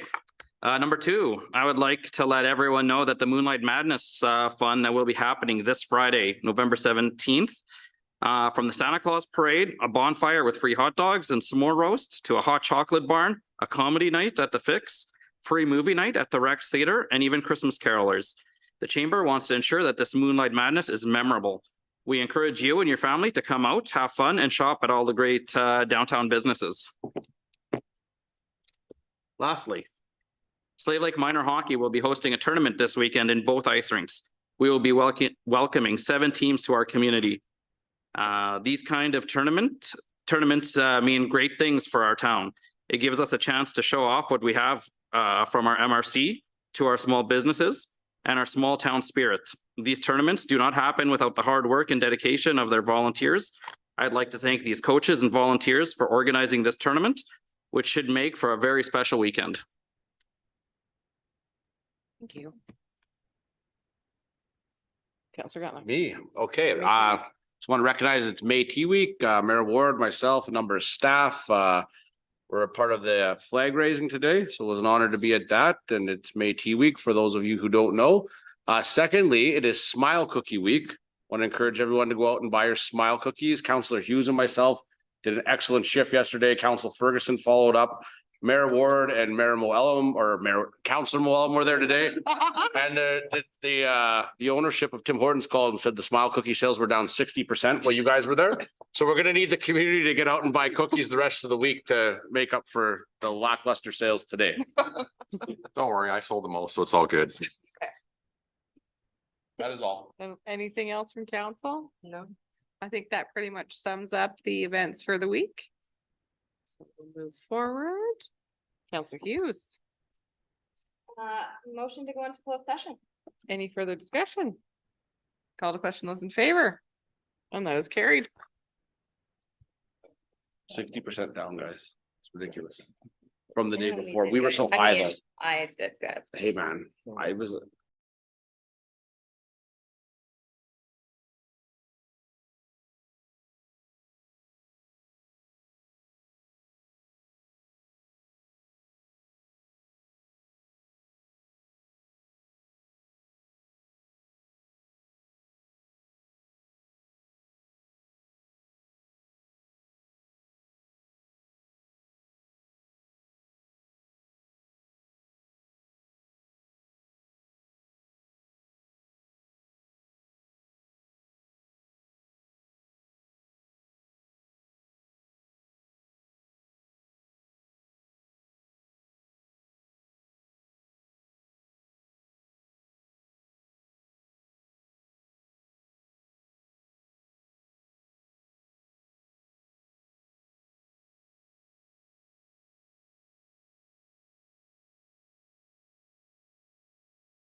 I'll make a motion to, is it nominate or to appoint, make a nomination to appoint Councillor Sean Gramlich as deputy mayor for the next year, next term. Expiring at the next board meeting. Yes, that's what I said. Perfect.